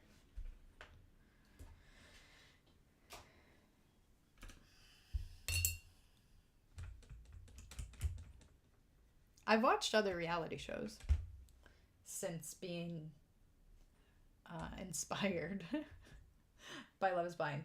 Love is Blind interested me because it's a blind, like, well, first of all, Molly Burke was watching it and she was talking about it, and I really like all the stuff Molly does. And so I was like, well, if Molly likes it, we have a lot in common. I might like it. I don't think she watches a lot of reality shows either. Which you think I would like it because I really like YouTube, because I like watching other people do their thing, be themselves. I guess it's my issue is that like a lot of reality shows are just not very realistic. They're over edited. But yeah, so Molly's actually blind. Those of you unfamiliar with her. And she's like, yeah, what's it like for people to date like it is for me? Because like I'm always in that situation. So what is it like for other people? And I was super curious. And I think it has like the highest success rate. I think it's so amazing how many couples get together and stay together. I know that it might not seem like a lot because you've got like, I don't know, 20 to 40 people and only there's only like 4 couples, but that's 8 people that found love. And a lot of times it works out permanently. And I find it incredible the way humans can bond. Oh, we need to move on. We need to start figuring these out. Okay. Do I have space here? I don't have enough space on this testing strip. So, oh, I see where the other ones are.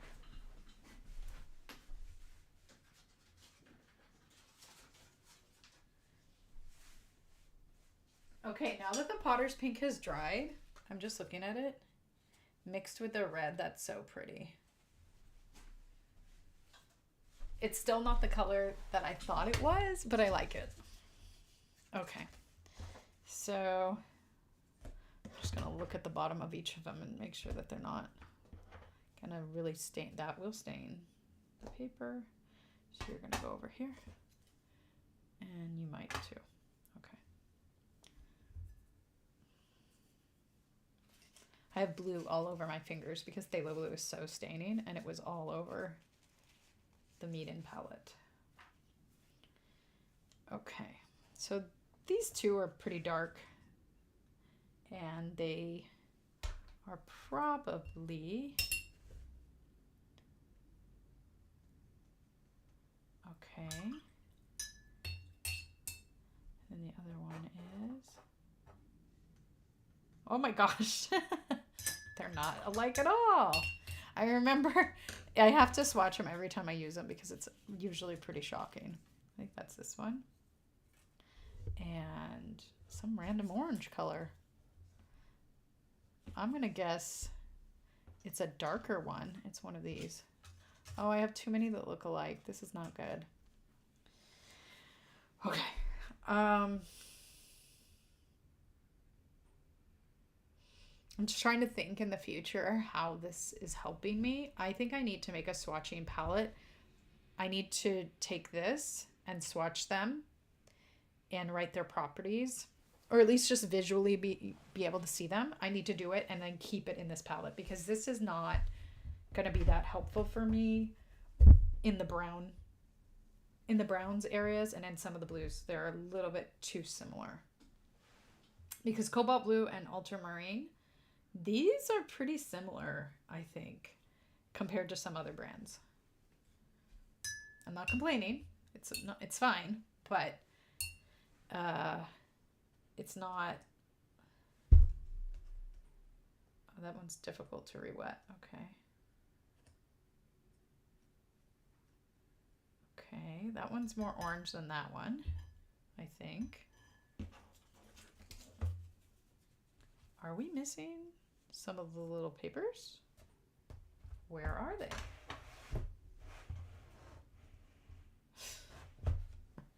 Oh my gosh. They're over here. They're right here. Okay. We're good. I think I'm getting tired. This looks like it's going to be very... Oh, see, they're all deceptive. Like, I thought that would be so much lighter than this one because in the pan it is. But it's just really hard to re-wet. Can it get darker? What if I'm aggressive? Yes, it can get darker. Okay.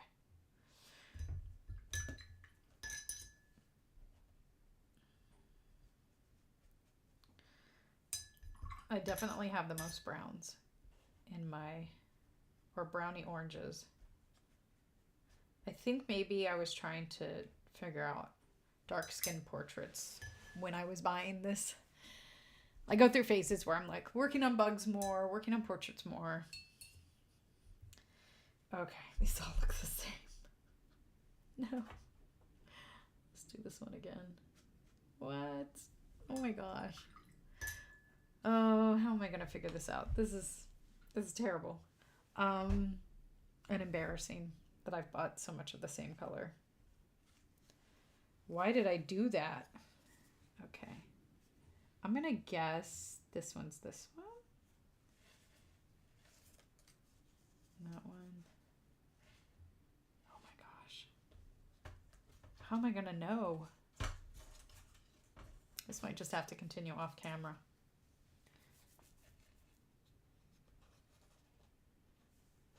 I think I need to wait for them to dry. So that's very pale.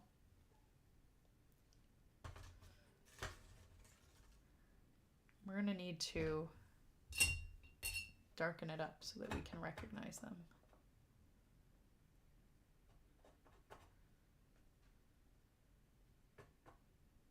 Am I doing this in the right place? Huh. This cannot be. Why is it? Oh, maybe it just needed time to re-wet. Sometimes watercolors need time for the water to soak into them for them to start doing their thing. Yeah. Okay, now they're starting to look a little different from each other. They just needed some time. That's definitely more brown and that's more orange. So if we can put them in order of brownness versus orangeness, this is the most brown. And then maybe this one.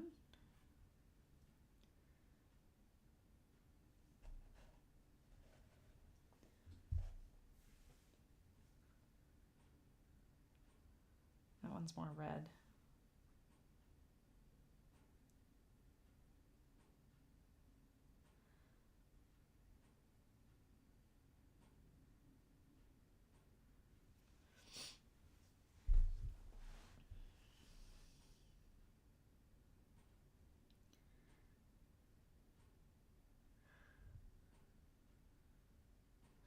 This is embarrassing. I'm just sitting here not able to figure it out. Oh, how frustrating. Maybe this one goes with this one. I think it'll be easier to tell once we swatch them out. So I think it's ultimately, okay, I got to figure out which one I want to swatch. Maybe that one. And then this one's more orange. I'm kind of guessing here. Okay. So I think that one goes with this one. This one goes with this one. This one goes with this one. Once it dries, it's a little easier to tell. So as it's drying, it's becoming a little more clear to me. I don't know how clear it is to you all. This one goes with this one, and that leaves this one and this one. I mean, I don't think so. But probably because it's so dark.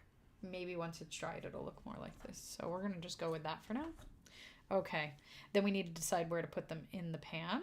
And I think I'm going to leave these with these paints so that when I go to make my own sheet, which maybe I'll do on a separate live stream, like an extra, I'll just do an extra live stream, not my normal Tuesday live stream, but just some extra live stream, then we can do it together. So how do I want to organize these? What's the closest one to pink? I think this one is. So we're going to put that one there. And it is, I actually really love all of these browns. I've used them all separately on different paintings. And I don't remember being, I remember it being hard to tell them apart, but the amount of hard that this is not what I remembered. Okay. This is, let's paint it first. Let's paint it. Make sure that we're correct. Let's swatch it one more time. Is that pink? No, not really. That one's more pink.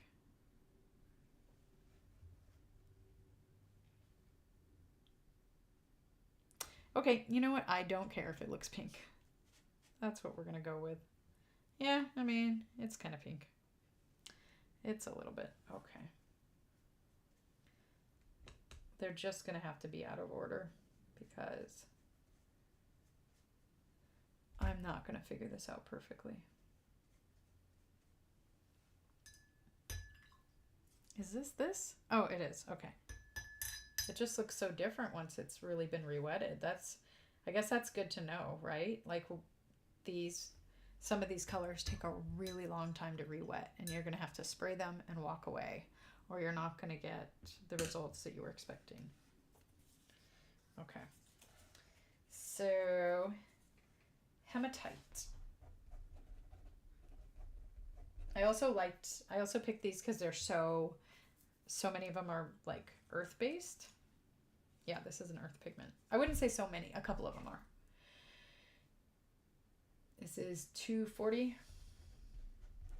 And it is PR102. And it is 8S staining, granulating, and it is opaque, which makes a lot of sense. And it takes time to warm up, like one of my kids in social situations.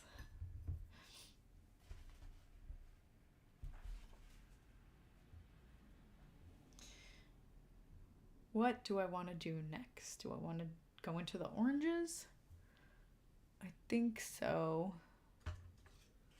Let's do... Oh, I just threw it over here and I said I wasn't doing that. We're going to stick you right here And you will live here for a while until I make a better swatch board. So you're going in here.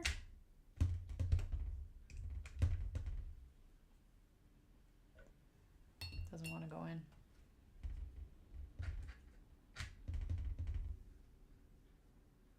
That one's hard to re-wet. Ooh, I like that this one, I think it's a single pigment. It is a single pigment, but there's so much variation. This would be really fun to mix with turquoise and then make sure that the room is kind of cold so it doesn't dry too fast, and to just watch how much the colors separate. I'm sure it would look very beautiful. I may have done that in any experiments, but I don't remember. I know I've done that with other brands. I don't know if I've done that with this brand. Okay, let's, more important than anything to get the super dark darks here so we can tell them apart.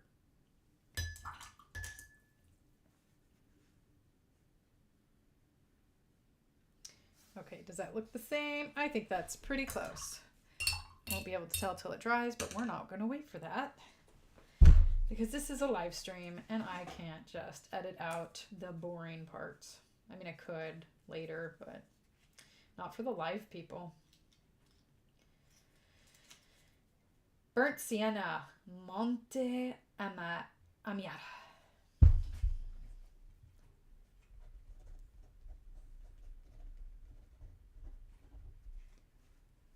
I felt like I was completely out of frame, and I am. Sorry, guys.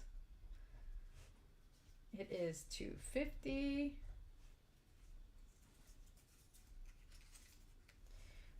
PBR7 MSG, and it is semi. Oh, did I write earth pigment for this one? I forgot to, and it is one. Go back.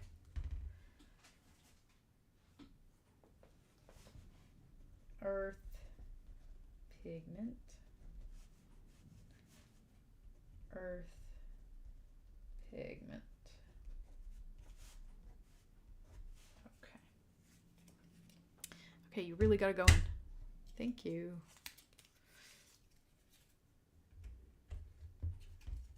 I hope my cat doesn't come over and knock any of these over. Let's do orange. The orangest one, which might honestly be better off in this area, but I already have enough going on over here. So we'll include it in the browns. Okay.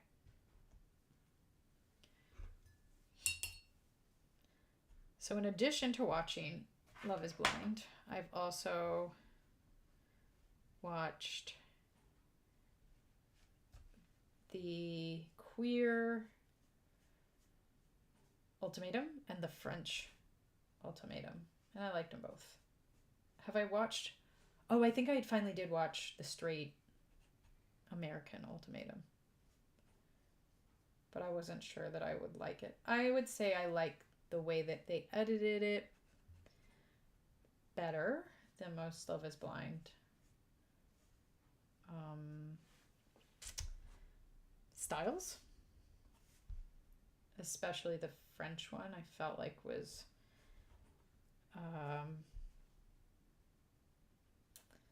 more sincere. I feel like, at least for some of the couples, the French Ultimatum, I mean the Queer Ultimatum, they didn't have to edit it to make it a lot of drama. It just sincerely was a lot of drama. Does this look right?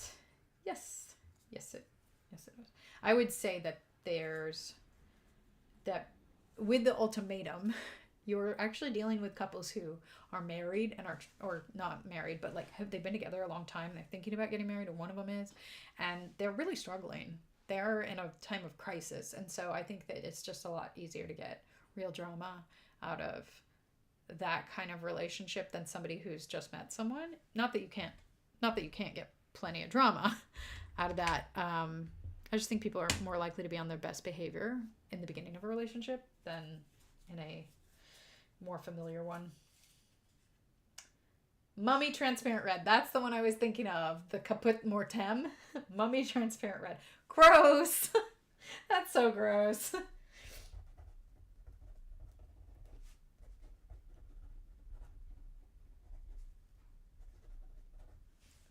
Is it an earth pigment? Yes.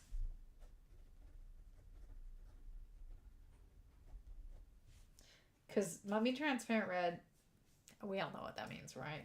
Blood. I don't know. Do mummy's blood look like that? Like, human blood doesn't. Human blood looks more like that, right? When it's dry? I should know this. I menstruate monthly, but that's not actually blood, so.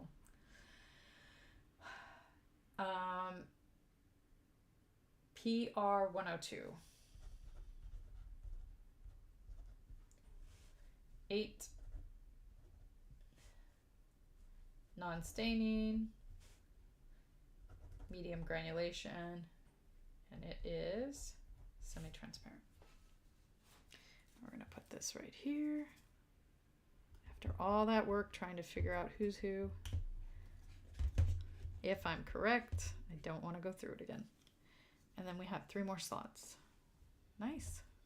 Nice. We're almost done, guys. We're so close. And I feel confident enough to just write it out. This one I think is a little bit more pink. It probably could have gone next to that one. And this is Aquarius Brown. But it claims to be brown, so, you know, we'll go with that. 251. Oh, I haven't been writing.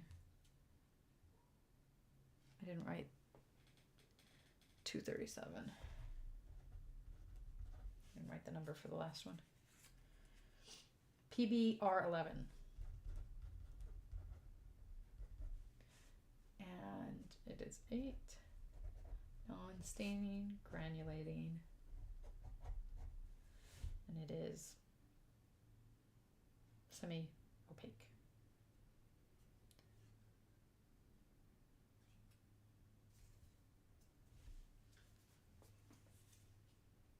Nope, let's paint it first before we put the, ooh, that re-wet. I guess it's been wet for a while, but that was just really easy to get a ton of pigment. It's more orange in my opinion than brown. But I guess brown is orange, right?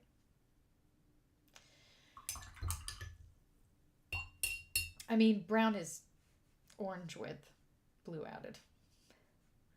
I don't think I'm making sense. But I think it's time for me to get up and take a walk and go eat some food. Well, how long have we been doing this? 2 hours and 19 minutes.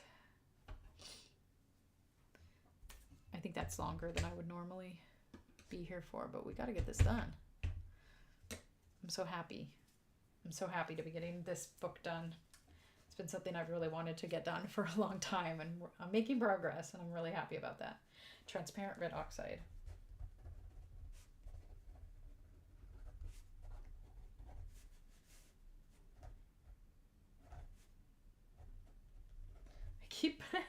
Every time I see oxide, I think that it's a Q, and I keep making it a Q. No, it's an O with an X next to it. 238. And PR 101. 8 MS MG semi-opaque. No, transparent. So medium staining, medium granulation, transparent.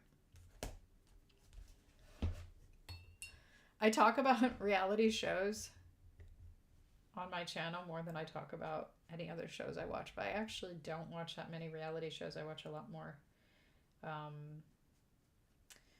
like movies, TV shows, and much more than I used to. I used to not have a TV, and we just had movies.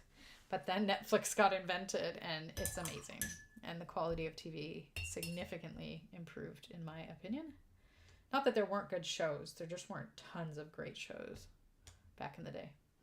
And a couple of shows that I've really loved are Trying. It's a British comedy about a couple with fertility issues. And I really like British humor, and I love the show. And then we're like still watching that. And then, what is the show? Shrinking. The two names sound very similar to me. Trying and Shrinking. I love that one so much. But I would say my favorite shows have been The Good Place. And then a lot of the cast members seem to join together to do another one. I cannot remember what the name of the show is, but in the show, it's set in a retirement home. And it made me laugh more than I think any other show ever has.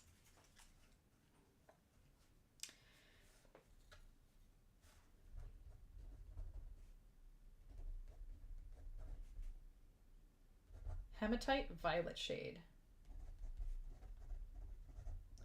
I also read a lot of books. I also don't remember the names of most of them. But right now I'm reading the biography of Ivana Lynch, who is the person who played Luna Lovegood in the Harry Potter films. PR102. And it's so good. She's a really good writer. Earth Pigment. And her story is pretty captivating. So it's 8, medium staining, it's granulating, and it is semi-opaque. This is one of my favorite ones because of how it changes. Oh, how it granulates, how it just really separates out so beautifully into different colors, which is amazing considering that it is a single pigment. And I don't think we've had I don't think I've seen any multi-pigments in all of these. None. Unless I'm misremembering, but I don't think there was any of them. And I just covered up I don't know if it's going to lighten up and I'll be able to see it, but I'm just going to erase a little bit right here so that we can. I don't normally use a lot of paper towels in my watercolor, but for a situation like this where we don't want contamination, it's a good idea.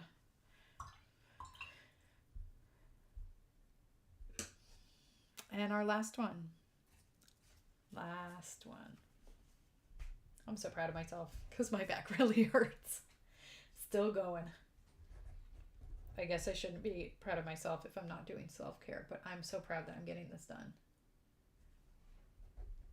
Aquarius Black. Sounds like serious black. 247. Was that on purpose? PBK11. Earth Pigment.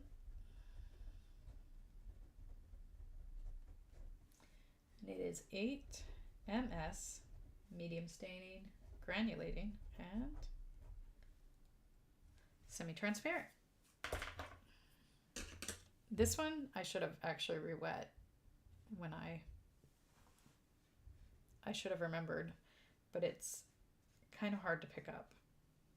Like it takes time to re-wet. I don't have a problem with that. I don't mind being patient when I have to be. But some people really don't like it if watercolor doesn't re-wet easily. And I'm not sure why that would be.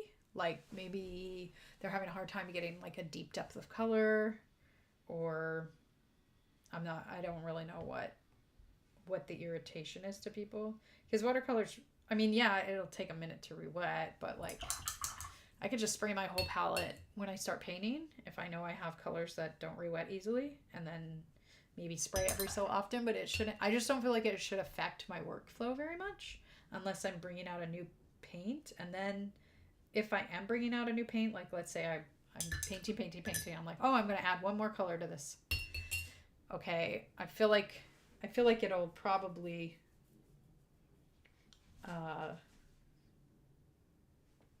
I've already up walking around, so what does it matter if I'm taking a few extra minutes.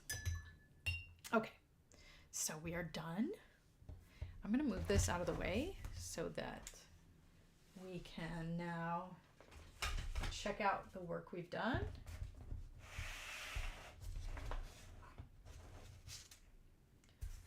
Let's put it on full screen. Look at that. We got so much done. Look at all that. This is one of my bigger sets. I'm very happy that we figured this all out. And I'll zoom in a little bit for you so you can see them all. Water bottle's in the way. Hold on. Let's try that again. Water bottle still in the way. Okay. Zoom. You know what? Let's just go to this side. And then I regret that I didn't do this on last time for the other one because the camera was further away than normal and it wasn't as easy for you guys to see, but we'll zoom in on last week's for core. Just in case. Okay.